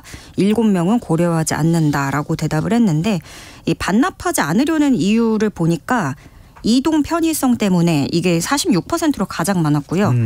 충분히 안전운전이 가능하다고 생각해서 이게 35%, 긴급 상황에 대비해서 24%입니다. 그런데 이게 고령 운전자 과실로 발생한 교통사고 사망자와 부상자 수가 점점 늘어나고 있거든요. 네. 그러니까 전체 교통사고 사망자 수와 부상자 수는 전체적으로는 감소하고 있어요. 그러니까 근데 거기서 이제 고령 운전자가 낸 사고가 늘어나고 있는 건데, 그러니까 흐름이 대조되는 양상인 거죠. 지난해 기준 교통사고 100건당 사망자 수가 1.39명이었는데 노인 운전자, 고령 운전자가 낸 사고가 2.12명으로 예. 나타났습니다. 그렇지만 이런 상황인데도 면허증을 반납하는 데는 적극적이지 않다라는 결과로 나온 거네요. 예, 이게 그러니까 저도 이 부분은 참 말씀드리기가 조심스러운 게 있는데 아무래도 이 고령 운전자 사고로 인해서 굉장히 뉴스에서 대형 사고들이 좀 각인된 부분이 있잖아요. 그러니까 이제 대중들도 어떤 일각에서는 뭐 강한 처벌을 요구하거나 면허를 아예 없애야 된다 뭐 이런 강경한 목소리도 일부 나오고는 있는데 분명히 개인의 기본권과 관련된 부분이기 때문에 강제할 수 없다는 게 전문가들의 견해고 사실 이게 또 입장을 그렇게 바꿔놓고 생각하면 받아들이기 선뜻 그렇게 하긴 어려울 것 같아요. 네. 그래서 실제로 지난해 65세 이상 국민 운전면허 반납률은 2.6%에 그쳤습니다. 그렇군요. 왜냐하면 여전히 또 건강하신 분 또 시야도 밝게 맑게 유지되는 네. 분들은 계속 운전하겠다는 의지가 강할 수 있는데 뭔가 좀 실효성 있는 방법이 필요하지 않을까요? 예, 뭐 인센티브를 늘려야 된다라는 말은 꾸준히 나왔던 건데 그래서 뭐 누리꾼들 의견도 많이 엇갈리고 있더라고요. 왜냐하면 이게 고령이라고 해서 나이로 나누지 말고 전 연령 주기적인 안전성 검사를 해야 된다. 그래서 거기서 떨어진 사람은 면허를 다 반납해야 된다. 뭐 이런 의견도 있고. 왜냐하면 아무리 뭐 몸이 더 쌩쌩하더라도 20대들도 사고 많이 내지 않느냐. 이런 의견도 또 있거든요. 일단 도로교통법 시행규칙이 이번에 개정되면서 고령 운전자 표지가 등장하게 됩니다. 그 어르신 운전 중 이렇게 쓰여 있는 표지인데요. 이달 중에 경찰청이 표지를 배부할 것으로 알려졌고 이게 좀 표지가 초보 운전 이런 것처럼 아이가 타고 있어요. 이런 것처럼 잘 정착이 되면 다른 운전자들로서는 아, 저 차는 고령 운전자가 있구나라는 걸 인식할 수 있고 좀 배려 운전도 할 수 있지 않을까 이런 관측이 나오고 있고요. 네. 전문가들이 얘기하는 방안들이 여러 가지가 있는데 우선 외국의 정책을 연구해서 좀 적용할 부분이 있는지 볼 것. 자진 반납 시에 인센티브를 많이 제공하기. 그리고 또 이런 것도 있습니다. 주행이나 주차를 보조하는 장치를 설치하도록 유도하는 거예요. 요즘에 뭐 기술이 많이 발달했으니까 ABS 같은 것도 있잖아요. 그래서 고령 운전자 스스로 인지 능력이 저하됐다는 사실을 인식하고 악천후나 고속도로에서 운전을 자제하는 거 이런 것도 필요하다고 얘기하고 있습니다. 네. 고령자에 또 맞는 그런 안전 장치 보완도 필요할 테고 또 나이를 떠나서 어떻게 하면 좀 더 안전한 운전이 될 수 있을지 네. 그 방안도 강구할 필요가 있겠네요. 조윤정 평론가도 뭐 트위터나 뭐 페이스북이나 이런 SNS 많이 사용하시죠? 예, 꾸역꾸역 하고 있어요. 요즘 시대에는 안 하면 안 될 것 같아요, 지금.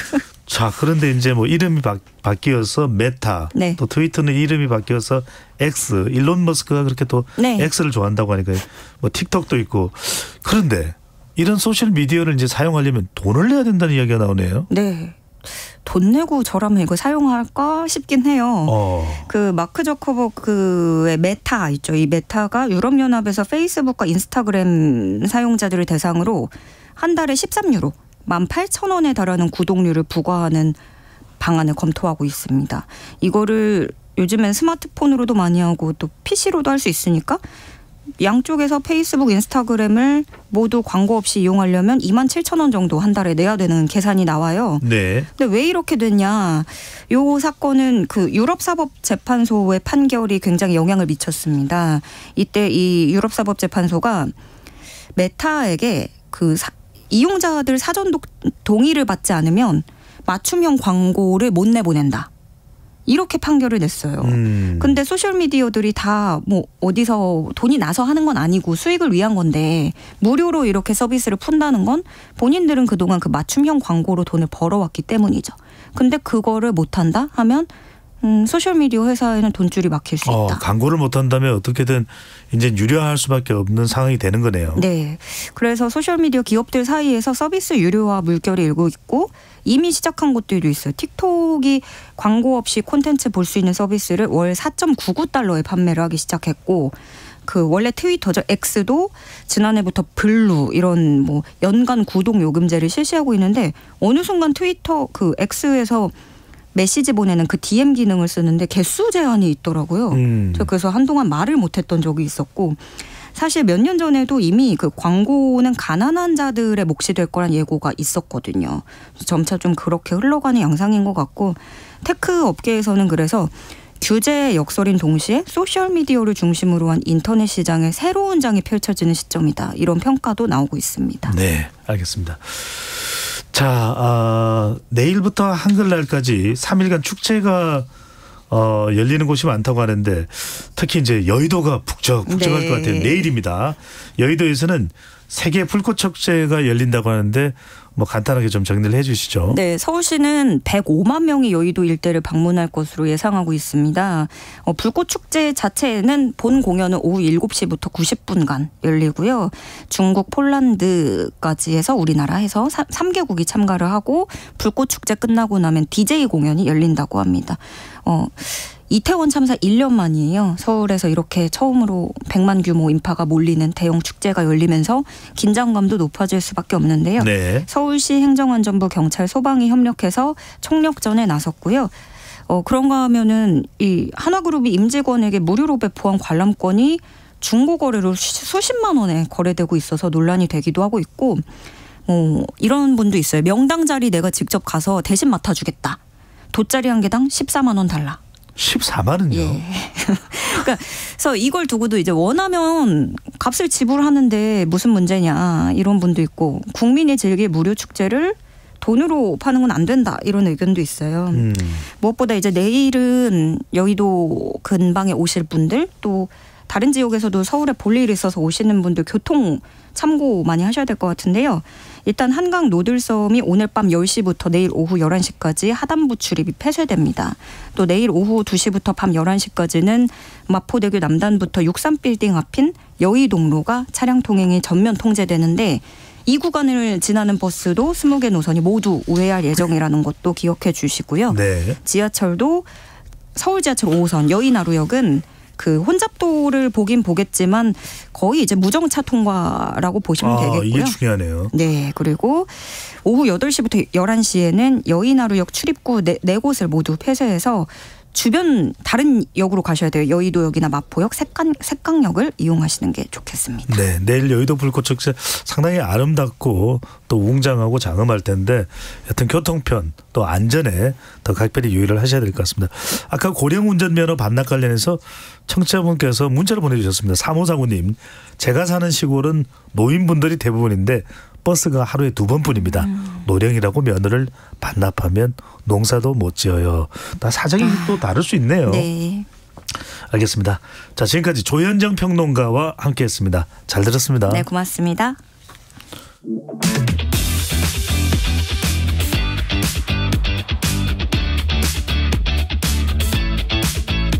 배종찬의 시사본부는 여러분과 함께합니다. 짧은 문자 50원, 긴 문자 100원이 드는 샵 9730. 라디오 어플 콩과 유튜브는 무료로 참여하실 수 있습니다.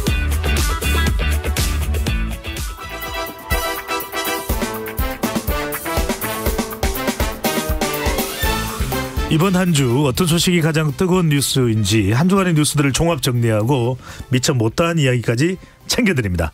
장윤선의 주간 이슈. 장윤선 단독 독점이죠. 네, 장윤선 정치 전문 기자 나오셨습니다. 어서 오십시오. 네, 안녕하십니까. 네. 네. 아니 장 기자님 요즘 네. 뭐 종횡무진 현장을 누빈다 이런 소식이 들리는데 네. 강서구청장 보궐선거 현장 그러니까 강서구를 네. 누비고 다니셨다고 하는데 뭐 특별한 이유가 있으신 겁니까? 제가 편의점을 하나 냈거든요. 네. 진짜 편의점요? 네, 취재 편의점을 하나 유튜브로. 취재 편의점. 아. 예, 그래서 오픈 행사로, 오픈 이벤트로 3일장 컨셉으로 연휴 끝나자마자 그야말로 정치의 격전지로 부상하고 있는 강서구청장 보궐선거 현장을 네. 이틀 그리고 오늘도 갑니다. 그래서 유튜브 장윤선의 편의점이 네. 현장을 방문했군요. 네, 취재 편의점입니다. 네. 왠지 그래서 근데 사실 판이 커졌어요. 원래 기초단체장 선거 워낙 뭐 여론조사 전문가시니까 저보다 더 잘 아실 텐데 이렇게 주목받는 기초단체장 선거는 이번이 처음이 아니냐 이제 이런 얘기를 하는데요. 현장에서 지금까지 이런 선거는 없었다. 이것은 대선인가 단체장 선거다. 이런 얘기들이 막 나옵니다. 이 편의점 재밌네요. 예, 전국에서 딱 한 명 뽑는 선거는 사실 대통령 선거밖에 없거든요. 근데 이번에 강서구청장 딱 한 명 뽑습니다. 그래서 그야말로 동네 선거가 아니라 전국 선거가 돼버렸다. 그래서 양당 공이 대표부터 시작해서 물론 민주당은 지금 대표가 병석에 있기 때문에 오늘 뭐 재판도 가고 그래서 적극적으로 결합은 못하고 있지만 국민의힘 같은 경우는 뭐 대표 원내대표 민주당도 원내대표 총출동이네요. 그렇습니다. 그래서 선거가 굉장히 판이 커졌다. 그리고 이번 선거를 기화로 해서 누가 전국 주도권을 줄 것인가. 이것도 사실은 굉장히 중요한 관전 포인트가 되어 있고요. 네. 사실상 후보보다는 윤석열 대 이재명, 이재명 대 윤석열 뭐 이런 구도로 보고 있기도 하고 경우에 따라서 선거 결과가 끝나면 대통령의 어떤 사면권 남용에 대한 비판. 그러니까 어쨌든 바로 뭐 대법 판결 나자마자 뭐 석 달 이후에 바로 이제 그 보궐선거에 내보낸 뭐 이런 상황이기 때문에 상당히 파장이 커질 수밖에 없는 선거다. 그래서 발로 뛰어서 현장을 누비고 있습니다. 네, 자. 발로 뛴 현장, 강서구 현장 분위기, 민심은 어떻던가요? 일단 너무 어려웠어요. 그러니까 그 대체로 이제 선거가 시작되면 많은 분들이 그래도 막 관심을 표명하시고 나는 뭐 이 사람이 난 것 같다, 나는 이 당이 좋다, 뭐 이런 말씀들 하시거든요. 일단 카메라나 그 마이크가 가면. 그런데 제가 마이크를 들이대고 인터뷰하기가 너무 힘들었어요. 일단 사는 게 너무 힘들어. 저한테 정치 얘기 물어보지 마세요. 뭐 약간 이런 분위기. 주로 재래시장, 그다음에 선거 캠프, 그리고 후보자 동선 따라서 주변 스케치하면서 쭉 다녔었는데요. 대체로 분위기는 1번도 찍어보고 2번도 찍어봤다. 근데 내 삶은 안 바뀌더라. 뭐 그럼에도 불구하고 투표는 한다. 이제 이런 분위기긴 합니다. 전반적으로 보면 대체로 이제 소상공인들 만나면 다 장사 안 된다, 먹고 살기 힘들다 이런 말씀들 하시거든요. 네. 근데 표정 보면 알아요. 진짜 힘든지 아닌지. 근데 강서구 현장은 최근에 정말 힘들어 보였다 이런 생각이 좀 들었습니다. 재래시장 과일값이요. 귤 한 개에 얼마인 줄 아세요? 모르겠습니다. 귤 5개 놓고 5,000원. 저 깜짝 놀랐어요. 1,000원이네요. 하나에 귤 하나에 1,000원인 거예요. 그러니까 이 서민들이 시장통 안에 있는 칼국수 집도 9,000원. 근데 줄을 서 있더라고요. 저는 귤은 한 50개는 먹어야 되는데. 앉은 자리에서. 네. 앉은 자리에서 한 박스. 그럼요. 그렇죠. 예, 그 정도는 해야 되는데 참 어렵게 됐다. 앞으로 우리가 귤 먹기도 힘들어졌다. 이제 곧 겨울은 닥치고 큰일입니다. 예. 네. 자, 현재 강서구청장 사전투표 진행 상황 많이 궁금하실 텐데요. 13시 1시 기준으로 사전투표율은 4.05%입니다. 사전투표율 4.05%고요. 좀 더 자세하게 시간별로 궁금하신 분은 중앙선거관리위원회 홈페이지에서 실시간으로 확인할 수 있습니다. 많이 늘었네요. 제가 오전 8시 때 0.65% 한 3천여 분 정도 했는데 그 사이에 벌써 2만 명이 넘는 시민들이 투표 참여를 하신 거니까요. 상당히 올라갈 것 같네요. 이 추세대로라면 뭐 오늘 중에 한 10% 가까이 갈 수도 있지 않을까 이렇게 전망은 있겠어요. 해봅니다. 예. 자, 현장 돌아보시니까 상당히 정치 혐오 참 정치가 뭐 하느냐 이런 성토 분위기라고 하셨는데 이렇게 되면 방금 전에 우리가 투표율도 말씀드렸지만 전체 투표율은 좀 상당히 낮을 것 아니냐 이런 우려도 나오네요. 그렇습니다. 그런데 분위기는 꼭 그렇지만은 않습니다. 양당 공이 그러니까 국민의힘, 민주당, 국민의힘 모두 한 40%대로 예상을 하고 있어요. 그래서 각 당이 전망하는 것은 40%대. 근데 대체로 지난번에 있었던 그 4월 재보선에서 투표율이 전주을이죠. 전북인데 여기 거기에서 26.8%였거든요.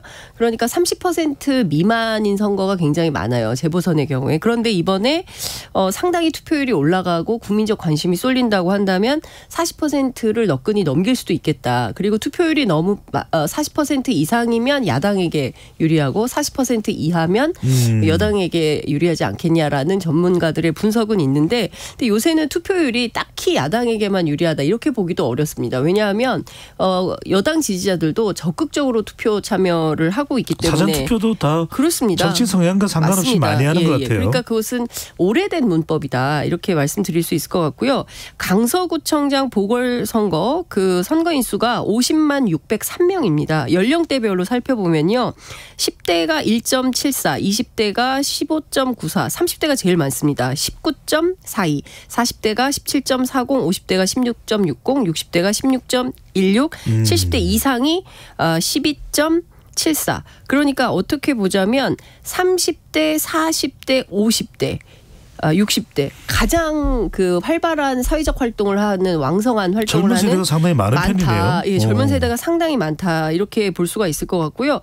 전반적으로 보면 기존의 그 역대 선거를 표분서를 쭉 해봤더니 상당히 전략적인 투표 지역이다. 그러니까 무슨 얘기냐면 그 지난 총선 21대 총선에서는 민주당이 전승을 했습니다. 강서 가불병 모두 민주당 후보가 당선이 됐는데요. 국회의원 3명이 민주당입니다. 싹 다 민주당입니다. 그런데 대선 때는 두 후보에서 8,490표 차로 이재명 대표가 승리를 하지만 동네별로 약간씩 진 데가 많아요. 그리고 서울시장 선거 있었지 않습니까? 네. 이 송영길 후보가 민주당에선 출마했고 국민의힘에서는 오세훈 후보가 출격을 했는데 36,190표 차로 민주당이 싹 다 집니다. 전 동네가 고르게 다 져요. 그리고 그해 강서구청장 선거도 지는데 이때 김승현 후보 대 김태호 후보, 지금 나와 있는 김태호 후보죠. 이 대결에서는 7,304표 차이로 민주당이 집니다. 그러니까 총선 때는 민주당에게 상당한 표심을 밀어주었던 강서구 표심이 대선과 지방선거 때는 많이 바뀌었다. 사실상 후보가 누구냐 그리고 어떤 선거 캠페인 어떤 전략을 하느냐에 따라서 상당히 다르다. 그러니까 무슨 얘기냐면 이번 강서구청장 선거 결과에 따라서 소위 얘기하는 여당발 수도권 위기론, 수도권의 민심이 어떤 방향으로 어떻게 흘러가는지 볼 수 있는 정말 중요한 리트머스 시험지다. 이렇게 볼 수 있을 것 같습니다. 가장 최근 선거 상황 자체를 확인할 수 있는 그런 선거 결과가 그렇습니다. 되겠네요. 예. 자, 후보들은 좀 만나보셨습니까? 어땠습니까? 예, 국민의힘, 민주당, 정의당, 진보당 4명의 원내 정당 후보들을 이틀간 만나봤는데요. 첫날 까치산 시장이 있어요. 그 까치산 시장에서 정의당의 권수정 후보를 시작으로 해서 어제는 강서 노인종합복지관 앞에서 김태호 후보, 네. 그다음에 이제 그 캠프에서 진교훈 후보 살짝 봤고요. 그다음에 송화 벽화시장이라고 있습니다. 여기에서 이제 진보당 권혜인 후보 이렇게 모두 만났는데 어제 사실 완전 단독 내용. 이네요. 예, 네. 근데 살짝 좀 황당한 사건이 있었습니다. 뭐냐면 어제 오전 10시 반에 그 국민의힘 김태우 후보가 강서 노인종합복지관에서 오전 10시 반부터 그 어르신들 그 식사하시고 이런 어르신들 대상으로 복지관 돌아다니면서 인사하는 그 캠페인이 있었어요. 네. 그래서 저희뿐만 아니라 많은 기자들이 카메라를 뻗쳐놓고 김태우 후보를 기다리고 있었습니다. 그런데 한 9시 50분에서 10시 사이에 김태우 후보가 현장에 도착을 했는데 그냥 쓱 가면서 각 상가마다 다니면서 인사를 하시더라고요. 그러니까 일종의 뚜벅이 유세가 선거 캠페인의 기조인 것 같아요. 그래서 후보자와 그 선거운동원 3분, 그래서 모두 4인 1조로 이렇게 돌아다니시던데 좀 적은 숫자라고 봐야 되나요? 그렇게 대규모 인파는 아니었어요. 그러니까 대체로 보면 후보 중심으로 해서 굉장히 와 이렇게 다니는 편인데 김태우 후보의 선거 캠페인은 뚜벅이 유세 이런 것 같았어요. 그래서 큰 캠페인도 물론 하시겠지만 집중 유세도 있고 그러나 이렇게 동네를 곳곳이 다닐 때는 이렇게 소수 인원으로 다니는 것 같더라. 그런데 이제 식당으로 쓱 들어가시더라고요. 근데 안 나오세요. 30분을. 그래서 봤더니 식사를 하고 계시고. 그래서 나오신 금강산도 다음에 식후경이고 중요합니다. 선거 캠페인도 식후경이네요. 그렇습니다. 식사를 하셔야 됩니다. 하시고 난 다음에 그다음에 이제 당연히 그 복지관으로 들어오셔서 인사를 하실 줄 알고 기자들이 카메라를 쫙 펴놓고 있었거든요. 네. 그런데 차를 타고 어디론가 그냥 가시는 겁니다. 엥? 예, 그래서 제가 깜짝 놀라서 아니 어떻게 된 거냐라고 물어봤더니 선대본부장 나와 계셨거든요. 본인도 잘 모르겠다는 거예요. 그래서 중앙당에 급한 일정이 있다. 그래서 갑자기 기자들이 다 현장을 철수하고 복지관의 설명이 잘 전달이 안 됐던 것 같아요. 그래서 이런 상황이 있어서 나중에 알아봤더니 이명호 우리공화당 후보하고 단일화를 위한 협상 때문에 그랬다라고 하는데 그래도 일방적으로 일정을 취소하는 것이 어떤 것인지에 대한 유권자들이 판단해 볼 몫이다 이런 생각이 좀 들고요. 어찌됐든 그 양당 거대 양당 두 후보는 주로 지역 그 원도심의 그 개발 워낙 오래된 동네이기 때문에 이 동네를 뭐 빌라촌을 아파트촌으로 만들겠다 이런 등등의 공약들을 하고 있는데요. 그에 비해서 권수정, 권혜인 두 후보는 좀 소수정당 후보들인데 생활 공약 중심으로 이분들도 뚜벅이 유세를 하고 있었습니다.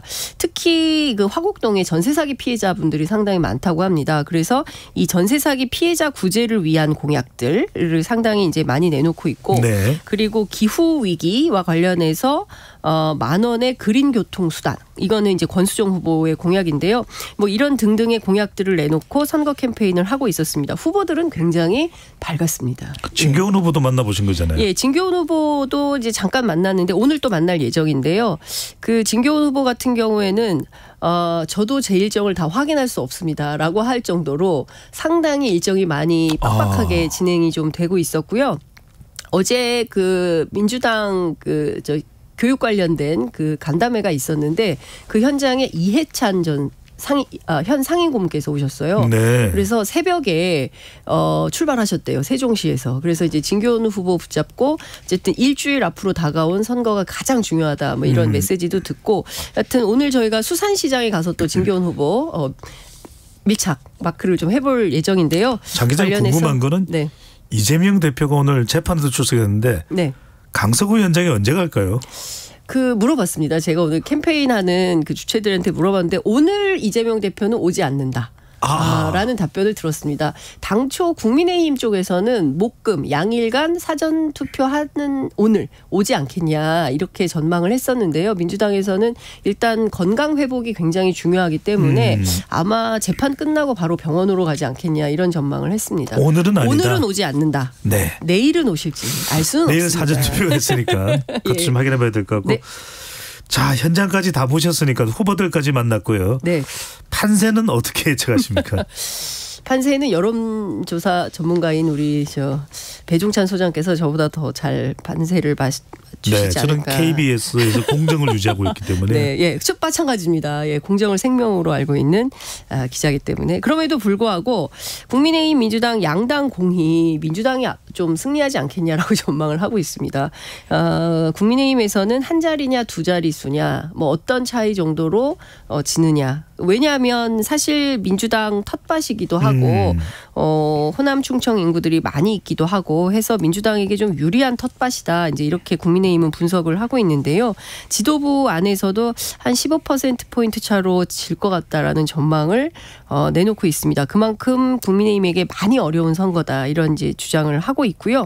반면 민주당 입장에서는 이번에 실제 출마하면 안 되는 후보가 다시 나왔기 때문에 김태호 후보에 대한 심판 여론이 상당히 있지 않겠냐라는 얘기를 하고 있기도 합니다. 그럼에도 불구하고 선거는 사실 뚜껑을 열어봐야 알기 때문에 그 전까지는 겸손한 마음으로 뛰겠다라는 주장을 하고 있었습니다. 결론은 뚜껑이군요. 그렇습니다. 네. 자, 이번에는 인사청문회장으로 가보겠습니다. 네. 어제 한밤에 국회 인사청문회 현장 말 그대로 해프닝이 벌어졌는데요. 네. 김행 여가부 장관 후보자가 여당 의원들과 함께 현장을 떠나는 초유의 사태가 벌어졌는데 떠나서 바로 집을 갔던 겁니까? 어떻게 됐던 겁니까? 그 연락두절 상태라고 그렇게 야당 그 국회 여가위 의원들이 얘기를 하고 있는데요. 그래서 김행 후보자의 줄행랑 사태다 이렇게 표현을 그 장경태 의원은 하기도 하는데요. 저도 어제 인터넷 생중계로 현장을 한 밤 11시쯤인가요? 지켜보다 깜짝 놀라가지고 그 권인숙 위원장에게 문자 메시지로 도대체 상황이 어떻게 된 거냐 이제 여쭙기도 했었는데 뭐 반말에 고성에 뭐 거의 육두 문자만 나오지 않았지 이거 아이들한테 보여주기 너무 부끄럽고 민망한 정치 현장이다. 국회의원 그리고 국무위원 후보자라는 분들이 야 이렇게 이런 정도 수준인가라는 생각이 좀 드는데 그야말로 아수라장이었습니다. 어떤 거였냐면요. 그 인사청문회 과정에서 이제 야당 의원들의 질의에 대해서 후보자가 계속 좀 반복했던 발언이 있어요. 이제 관련해서 야당 의원들이 상당히 이제 그 자극을 받았던 것 같은데 어떤 거냐면 그냥 고발하세요. 뭐 이런 식이었습니다. 그러니까 김한규 민주당 의원이 아니 인사청문회는 후보자의 도덕성 그리고 자질 뭐 이런 것들을 검증하는 자리인데 어떻게 질문하는 것마다 건건이 뭐 고발하세요 뭐 이렇게 할 수가 있냐. 여기는 형사법 위반을 확인하는 그런 자리가 아니다. 그리고 도의적으로 정치적으로 사과할 부분이 있으면 깔끔하게 사과를 하고 이렇게 하고 넘어가면 되는데 고발하세요. 이게 무슨 태도냐. 네. 이제 이런 거 가지고 계속 이제 문제가 됐습니다. 관련해서 그 딸과 관련된 의혹 제기도 있었는데 김행 후보자가 아니 우리 딸이 공직자예요? 뭐 이제 이런 식의 그리고 왜 자꾸 저를 형사범으로 몰고 그렇습니까? 뭐 이제 이런 식으로 이제 얘기를 막 하니까 권인숙 위원장이 후보 스스로 좀 상황을 좀 자초하고 있다. 자꾸 이런 태도를 계속 고수할 거면 사퇴하시든가 뭐 이런 말씀을 했습니다. 그러니까 갑자기 여당 쪽에서 막 소란스러워지면서 위원장이 왜 그런 중립을 지켜라, 네. 뭐 사과해라, 뭐 이렇게 하다가 그 지성호 국민의힘 의원이 갑시다. 이렇게 하면서 자리에 일어나서 이제 김행 후보자 쪽으로 걸어가고 그렇게 되니까 그 자리에서 이제 문정복 민주당 의원이 양팔을 벌리고 어디 갑니까? 가면 안 됩니다. 막 이렇게 하면서 후보자 앉으세요. 막 이제 대충 그림이 그려지시죠. 머릿속에. 이제 이런 상황이었습니다. 그러니까 한밤에 인사청문회가 밤 10시 42분경에 중단이 됐고 그 1시간 뒤인 오후 11시 30분경에 후보 안 들어옵니까? 후보 계속 안 들어와요. 뭐 이러다가 이제 정회를 선언을 하게 된 거죠. 궁금해서 여쭤보는데 이렇게 인사청문회에서 후보자가 그냥 떠나도 괜찮은 겁니까? 어떻습니까? 안 되죠. 후보자는 그러니까 여당 의원들이 자리를 박차고 나가거나 야당 의원들이 그러거나 이럴 수는 있고 과거에 그런 용례들이 있습니다. 그런데 후보자는 자리를 지켰습니다. 그리고 이게 상식입니다. 국무위원으로서 본인이 도덕성 등에 대해서 자질 등에 대해서 검증받는 자리이기 때문에 그 자리를 함부로 이탈하지 못한다. 이것은 법률적으로 규정되어 있지는 않지만 상식이었죠. 그리고 어느 나라 인사청문회에서 후보자가 갑자기 벌떡 일어나서 자리를 뜹니까? 이런 경우는 정말 초유의 사태고 사실 국회 증인 및 감정에 관한 법률에도 증인들 출석하는 증인에 대해서는 규율되는 규정들이 많이 있어요. 그런데 후보자 본인에 대해서는 이런 규정이 없습니다. 왜냐하면 후보자가 그럴 거라고 상상을 못했기 때문에 이것은 너무나 당연한 상식의 수준이기 때문에 이 상식의 범주를 뛰어넘는 상황이 발생할 거라고는 생각을 못했다. 그래서 오늘 아침에 다시 아침 방송에 나와서도 뭐 여야가 공방전을 벌이게 됐네요. 그렇죠. 오늘 아침에 이제 그러니까 0시 59분 그러니까 거의 새벽 1시 돼서야 다시 또 이제 정회를 선포하고 뭐 이런 상황이 된 건데 그리고 나서 이제 아침에 라디오에 출연해서 국민의힘과 민주당 양당 그 여가위 위원들이 연장전이 벌어졌어요. 그렇습니다. 각자 입장에 따라서 막 이렇게 얘기를 했어요. 관련해서 오늘 오전 9시경에 저도 권인숙 위원장하고 다시 전화 인터뷰를 했는데요. 후보자가 중간에 퇴장한다? 이거는 상상을 못했던 일이고 이것은 국회와 인사청문회를 무시하는 거다. 국민의 알 권리를 무시하는 거다. 있을 수 없다. 그냥 넘어갈 수 없다. 그래서 그럼 어떡할 거냐라고 하니까 계속 후보를 접촉하고 있고 오전 10시에 아마 개의를 했고 다시 또 정회를 한 상태입니다. 오늘 자정까지 시간을 주겠다. 김행 후보자는 하시라도 출석하겠다고 하면 언제든지 야당 의원들 여당 의원들 모여서 이 청문회를 지속하겠다라는 입장입니다. 그러면 김행 후보자가 올 것인가? 네. 연락두절이다.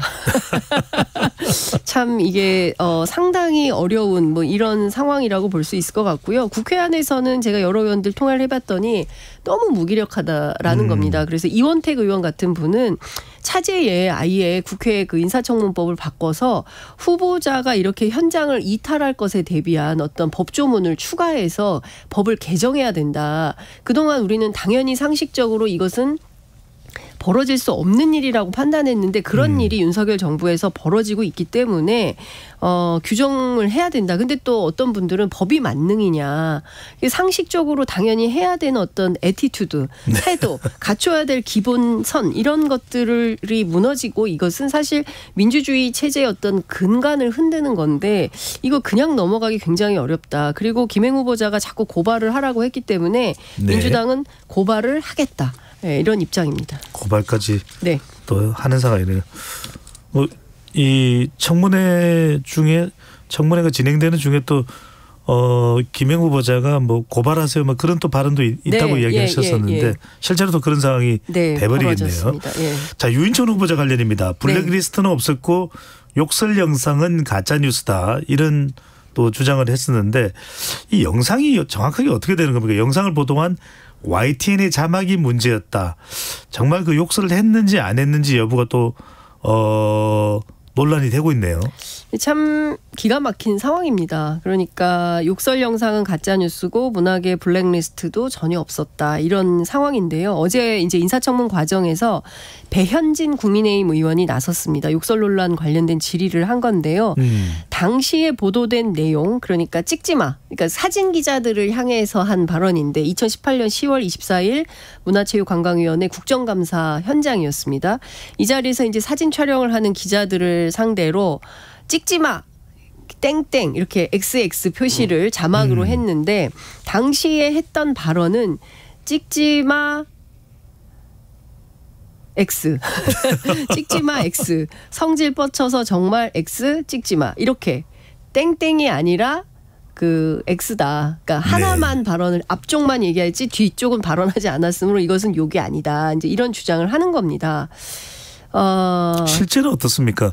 찍지 마 다음에 발성이 이른바 발언이 있습니까 없습니까? 아니 그런데 이런 겁니다. 정말 그런 요구를 했느냐 안 했느냐. 근데 그것은 이제 그 촬영한 그 영상분이 공개가 되어야 되는데요. 공영방송이 이거 틀 수가 없지 않습니까? 욕설을 이걸 확인 차원 이게 그래서 기자들 사이에서 이거 완전히 바이든 날리면 시즌 2다 이런 얘기가 나오는 겁니다. 그러니까 대한민국의 정치의 수준이라는 것이 기자들을 촬영하는 기자들을 상대로 찍지 마라고 반말을 하면서 땡땡이든 땡이든 그런 욕설 비슷한 혹은 욕설인 뭐 이런 발언을 해놓고 그 부분에 대해서 국민들의 지적이 있으면 겸허하게 받아들이고 다시는 이런 일이 발생하지 않도록 조심하겠다라고 하는 것이 공직 후보의 자세인 것이지 아니 나는 그런 얘기 한 적이 없는데 YTN 같은 보도 매체에서 자막을 그렇게 달아서 오히려 내가 억울한 피해자다 이렇게 프레임 전환을 하고 있는 겁니다. 그런데 이걸 보면 국민들은 다 압니다. 당시에 그 문화부 장관이었던 유인촌 장관 지금 후보자가 얼마나 화가 나서 기자들을 상대로 반말로 그렇게 욕설 비슷한 얘기를 하면서 주장을 했는지 실제 청문회장에서도 영상은 공개가 됐어요. 공개가 됐어요. 공개가 됐습니다. 그런데 그걸 보고 본인은 눈을 꼭 감고 있더라고요. 그런데 저는 이런 태도가 정말 우리 대한민국의 정치의 수준이 말할 수 없는 수준으로 지금 추락하고 있다. 저는 사실 언론인의 한 사람으로서 그 점이 너무 안타깝습니다. 아니 지금 우리가 이거 가지고 논쟁하고 그래서 두 마디를 했냐 한 마디를 했냐 그래서 그게 욕이냐 아니냐 이걸 가르고 토론하고 논쟁해야 되는 이 바쁜 와중에 이 공영방송에서 이런 걸 해야 되는 수준인가 저는 정말 우리 스스로 너무 한심해졌다 이런 생각이 좀 듭니다. 2008년 10월 26일 당시에는 유인촌 장관이 이 기자회견에서 사과를 또 하기도 했었다. 맞습니다. 이런 또 보도가 있기는 하더라고요. 자, 신원식 장관 후보자입니다. 인사청문 경과 보고서 재송부를 윤석열 대통령이 이제 요청을 했고 빠르면 내일 장관 임명을 하게 된다 이런 보도가 있는데 그러면 결과적으로는 청문 보고서 채택 없어도 임명할 수 있으니까 김행, 유인촌 두 후보자도 다 그 수순을 밟는다고 봐야 될까요? 다들 그렇게 예상하실 겁니다. 그리고 이렇게 되면요. 그 신원식 후보자가 처음도 아니에요. 18번째 국회 청문보고서 채택 없이 임명되는 장관급 인사가 되는 겁니다. 그러면 김행 후보, 유인촌 후보도 그런 수순을 밟는다고 한다면 19번째, 20번째 장관급 인사로 들어가게 되는 것이죠. 인사청문회 무용론이 나오겠네요. 무용론은 안 됩니다. 그러니까 무력화되는 거죠. 그러니까 인사청문회는 상당히 그동안 대한민국에 없었던 그 민주주의 절차 가운데 소중한 절차가 됐습니다. 과연 저분이 공직 후보로서 자격이 있나 없나 이른바 국민 검증을 받아보는 그런 차원에서 마련된 민주주의 소중한 절차입니다. 그런데 이 자체를 무력화시키는 것은 87년 6월 항쟁 이후 윤석열 정부가 처음이다. 이제 이런 얘기들이 나오는 거거든요. 실제 이제 오늘이죠. 6일이 지나면 그 국회 동의 없이도 대통령이 임명 강행할 수 있도록 규정이 되어 있기 때문에 이제 바로 임명을 하게 되는 건데요. 민주당이 야당이고 국회 다수 의석을 차지하고 있음에도 불구하고 인사면 인사, 법원이면 법원 모두 어찌됐든 대통령 중심제 국가에서 법률 시스템이 이렇게 마련되어 있기 때문에 이걸 막거나 견제하거나 뭐 이렇게 할 만한 수단이 없는 거예요. 그러니까 대통령이 결심하면 그냥 강행을 할 수 있는 뭐 이런 상황이기 때문에 민주주의 작동 원리로 이게 맞냐. 견제와 균형 원칙이 깨지고 있는데 이걸 어떻게 새롭게 만들 것이냐에 대한 고민이 사실 국회 안에 상당히 깊게 있는 게 사실이고요. 당장 다음 주부터 국정감사가 시작이 됩니다. 한글날 끝나면. 네. 사방팔방 난장판이 될 것 같다라는 예고가 나옵니다. 대통령 스스로 국무위원들에게 전사가 되라고 주문을 했고요. 네. 그리고 말로 싸워서 이겨라라고 얘기를 하고 있기 때문에 사실상 방송국의 패널 쇼 현장이 되지 않겠냐라는 전망이 나오고 있고요. 실제로 상식과 합리에 기반해서 어떤 국민들의 삶을 좀 더 편안하게 국민의 삶의 질을 높여주는 차원에서의 정치가 기여하는 방향으로의 어떤 진중하고 진지한 토론을 통해서 입법을 만드는 이런 역할을 해야 되는데 그게 제일 중요한데요. 그게 아니니까. 예. 자, 이제 우리 장효승 기자가 한숨까지 쉬는데 힘내시고요. 너무 그래도 속상합니다. 네, 그래도 우리가 해야 될 일은 해야 되니까요. 네.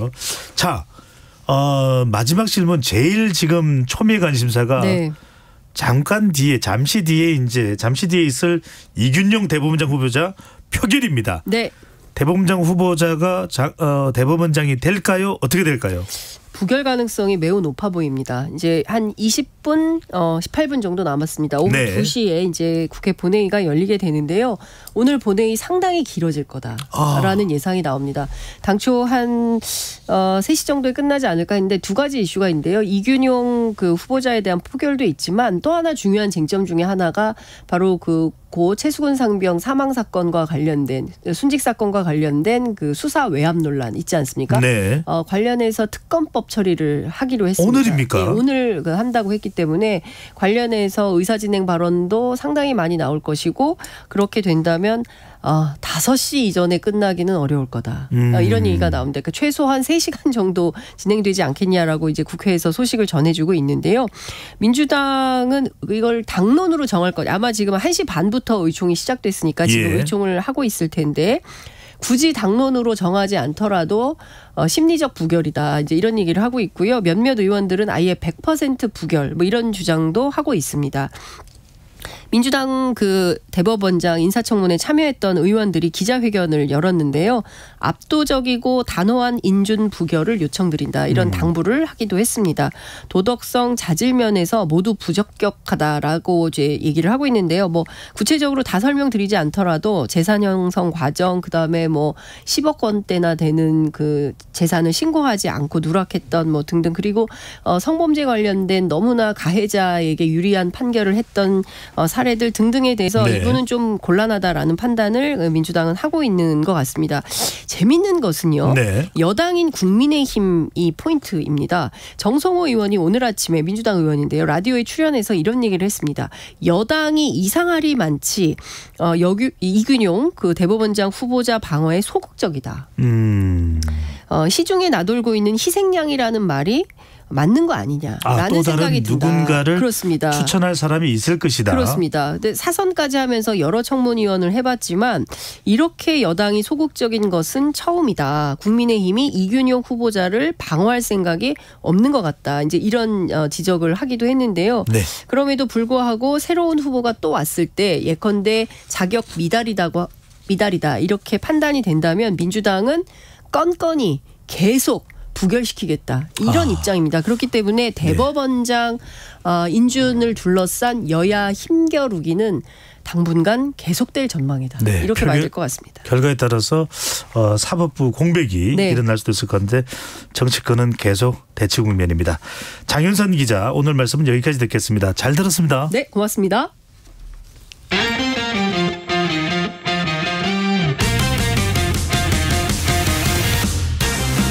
한 주간의 스포츠 소식 정리해보는 스포츠본부. 오늘은 특별히 항저우로 연결합니다. 항저우 아시안게임 현장에 나가 있는 KBS 시사본부 전담 이성엽 PD 연결합니다. 이성엽 PD? 네, 안녕하세요. 네, 어떻게 잘 활동을 하고 계신 거죠? 네, 잘 먹고 잘 경기도 관람하고 잘 취재하고 잘 지내고 있습니다. 네, 시사본부 뭐 버리고 갔다 이런 얘기도 나오는데 그런 건 아니죠? 네, 다시 시사본부 곁으로 돌아가야죠. 네, 꼭 돌아오는 걸로. 네. 자, 폐막이 이제 얼마 남지 않았습니다. 현지에서 바라본 이번 대회 어떤 평가들이 나오고 있습니까? 네, 코로나로 인해서 1년여간의 준비 기간이 더 있어서 그런가 굉장히 좀 호평도 많고 훌륭한데요.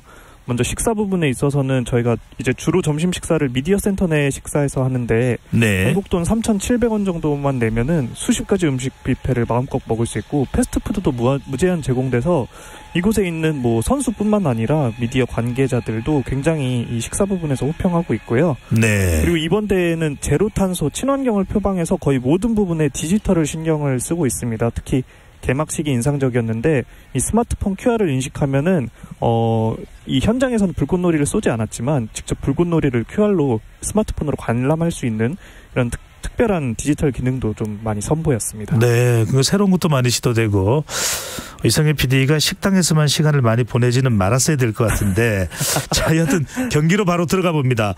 대초반에 수영과 또 펜싱 황선우 선수 또 우리 펜싱에서 많은 메달을 차지했는데 참 대단했죠.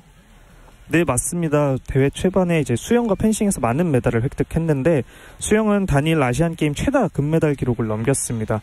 황금세대의 질주가 돋보였는데요. 한국 수영의 간판 황선우 선수가 박태환 선수에 이어서 한국 수영 선수로는 두 번째로 단일 아시안게임에서 5개 이상 메달을 딴 선수로 이름을 남겼습니다. 기록 또한 박태환 선수를 넘어섰고요. 김우민 선수도 남자 자유형 400m, 800m 결선, 자유형 800m 개양에서도 금메달 따면서 3관왕을 목에 걸었습니다. 네, 수영은 예상 외 종목에서도 메달을 획득했는데요. 지유찬 선수가 남자 자유형 50m에서 금메달, 백인철 선수는 남자 접영 50m에서 금메달을 따면서 그리고 평영과 배영에서도 우리 선수들 활약을 많이 해줬습니다. 황금 세대인 우리 선수들이 이번 대회를 넘어서 파리올림픽을 기대케 하는데 충분했습니다. 네. 펜싱 역시 효자 종목으로 거듭났는데 전 종목에서 메달을 획득했고요. 특히 구본길 선수는 남자 사브르 개인전과 단체전에서 메달 따면서 아시안게임 6번째 금메달을 획득했습니다.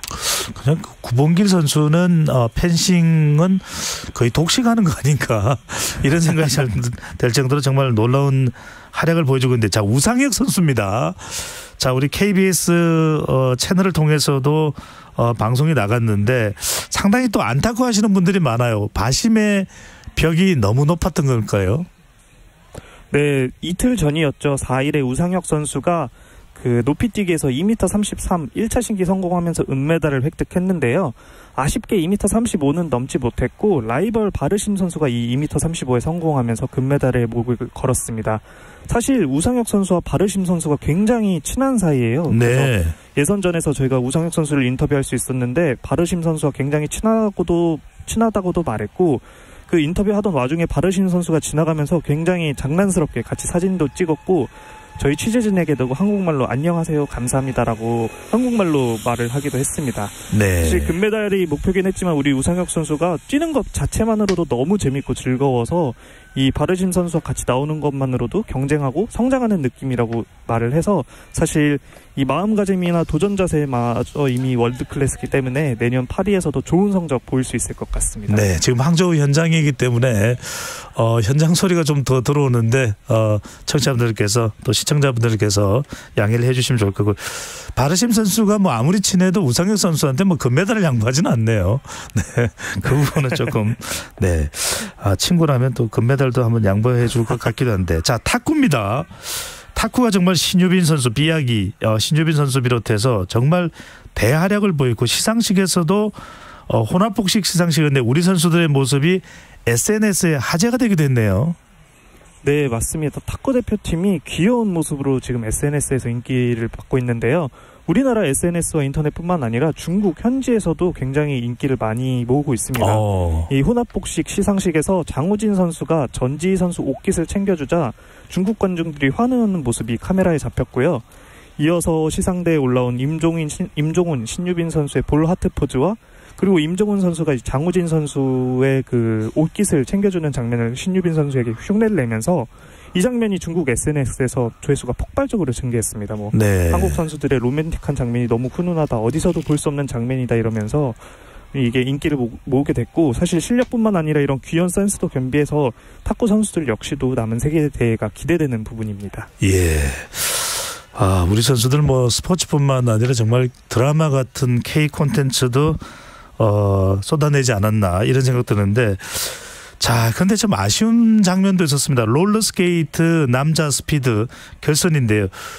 거의 금메달 차지한다고 생각하고 두 손을 번쩍 들고 들어왔는데 그 사이에 대만 선수가 0.01초인가요? 001초인가요? 발을 쑥 들이밀면서 금메달을 뺏겼어요. 네, 맞습니다. 지난 2일에 3000m 계주 결승에서 우리나라 정철원, 최광호, 최인호 선수가 출전했는데요. 말씀해 주셨던 것처럼 이제 마지막 정철원 선수가 결승선 들어오는 과정에서 이 만세 세레머니를 하다가 뒤이은 대만 선수에게 0.01초 차이로 아쉽게 2위를 기록했습니다. 선수들은 모르고 있다가 태극기를 들고 금메달 세레머니를 준비하는 과정에서 이제 경기 결과를 보고 좌절을 했는데요. 이 해외 통신들도 굉장히 주목했고, 사실 정철원, 최강호 선수는 이미 개인전에서 금메달을 획득했지만 최강호 선수가 막내 최인호 선수가 이 아쉽게 이 금메달을 획득하지 못하면서 군면제 기회를 놓쳤는데요. 네. 어제 정철원 선수가 개인 SNS에 선수로서 경솔했고 후회하고 반성한다, 사과드린다며 사과문을 게시하기도 했습니다. 네. 뭐 또 이제 이 경기에 나가다 보면 또 그런 일도 생기니까요. 마음을 좀 털어버리고 다시 또 더 좋은 경기로 나중에 우리 팬분들께 또 보답을 하면 좋겠습니다. 참 근데 구기 종목이 아쉽습니다. 배구는 남녀 모두 이번에 노메달이었고, 또 농구도 좀 여자 농구 기대를 했는데 동메달을 목에 걸기는 했지만 일본에 패했고요. 핸드볼도 우승을 예감했는데 일본에게 금메달을 내줬어요. 이건 어떻게 볼까요? 네, 맞습니다. 사실 이번에 남자 축구와 지금 진행되고 있는 야구를 제외하고 4대 프로리그에서 조금 구기 종목은 좀 부진한 상황을 보고 있는데요. 배구는 남자, 여자 동반 노메달 수모를 겪었습니다. 일단 남자 배구는 아시안게임 개막하기 전에 이미 12강에서 탈락했는데요. 파키스탄의 세트 점수 0대3으로 안패하면서 1962년 자카르타 대회 이후 61년 만에 노메달을 겪었고요. 여자 배구도 역시 중국에 패하면서 4강 진출에 실패했고, 이후 오늘 경기를 통해서 5-8위 결정전으로 최종 순위가 확정됩니다. 저희가 이제 배구 경기장에서 지켜보면서 김연경 해설위원도 같이 볼 수 있었는데, 네. 김연경 해설위원이 해설하면서 굉장히 좀 어두운 표정이었어요. 사실 현장에서 같이 내려가서 그 이전 대회에서는 같이 뛰었던 선수들인데 좀 아쉬운 기량을 보이니까 이거 좀 많이 아쉬워하는 모습이더라고요. 마찬가지로 우지 농구에서도 조금 부진이 있는데, 사실 우리 여자 농구 대표팀은 어제 동메달 결정전을 북한과 치렀고요. 93대 63으로 승리해서 동메달을 목에 걸었습니다. 그런데 이제 주장 김단비 선수가 이전 인터뷰를 통해서 사실 우리나라가 지금 잘한다고 최고가 안일하게 하면 안 된다고 하면서 반성하는 좀 모습을 보였고요. 우리 선수들이 국내 리그에만 머물지 않고 이 국제대회에서 좀 실력을 길러야 하는 한계점도 지적을 받고 있습니다. 네, 그래도 뭐 앞으로 더 열심히 잘하면 되죠. 자, 이제 기대하는 것은 자, 남자 축구입니다. 일본을 꺾고 오는 토요일 KBS 또 채널로 여러분들 보실 수 있을 텐데, 자, 일본을 꺾고 이길 수 있느냐, 또 야구는 대만을 뛰어넘어서 금메달을 다시 목에 걸 것이냐, 어떻게 보십니까? 네, 맞습니다. 어제 4일이었죠. 우즈벡과 4강전에서 2대1로 승리를 했는데 우즈벡이 생각보다 거친 플레이를 구사했어요. 깡패 축구라 그러더라고요. 네, 맞습니다. 깡패 축구요. 거친 경기였다. 네. 평가를 하고, 사실 엄원상 선수가 후반에 우즈벡 선수의 강한 백태클에 이제 좀 발목이 크게 다치는 부상을 당하면서 한일전에 결장을 됐는데 내일 한일전이 치러집니다. 근데 우리 선수들 아무래도 지금 컨디션 좋은 상태 유지하면서 뛰면은 한일전에서도 좋은 성과 보일 수 있을 거라고 생각이 되고요. 마찬가지로 야구도 사실 어제까지만 해도 만약에 대만이 중국에 패를 하게 되면은 경우의 수가 굉장히 복잡해졌는데, 대만이 중국을 승리하게 되면서 우리나라는 오늘 경기에서 중국을 승리하게 되면은 결승전 직행 티켓을 얻게 되기 때문에 오늘 경기에서도 좋은 성과 있을 것으로 있기를 네. 좀 바라는 마음입니다. 자, 대만을 이기고 꼭 야구도 좀 금메달을 차지하면 좋을 것 같다는 생각이 드는데, 자, 이제 대폐막이 얼마 남지 않았습니다. 남은 기간 동안에 어떤 종목들 좀 더 추가적으로 주목해 볼 수 있을까요? 네, 일단 양궁은 내일까지 계속 경기가 계속됩니다. 리커브 여자 단체전은 준결승에 진출했고요.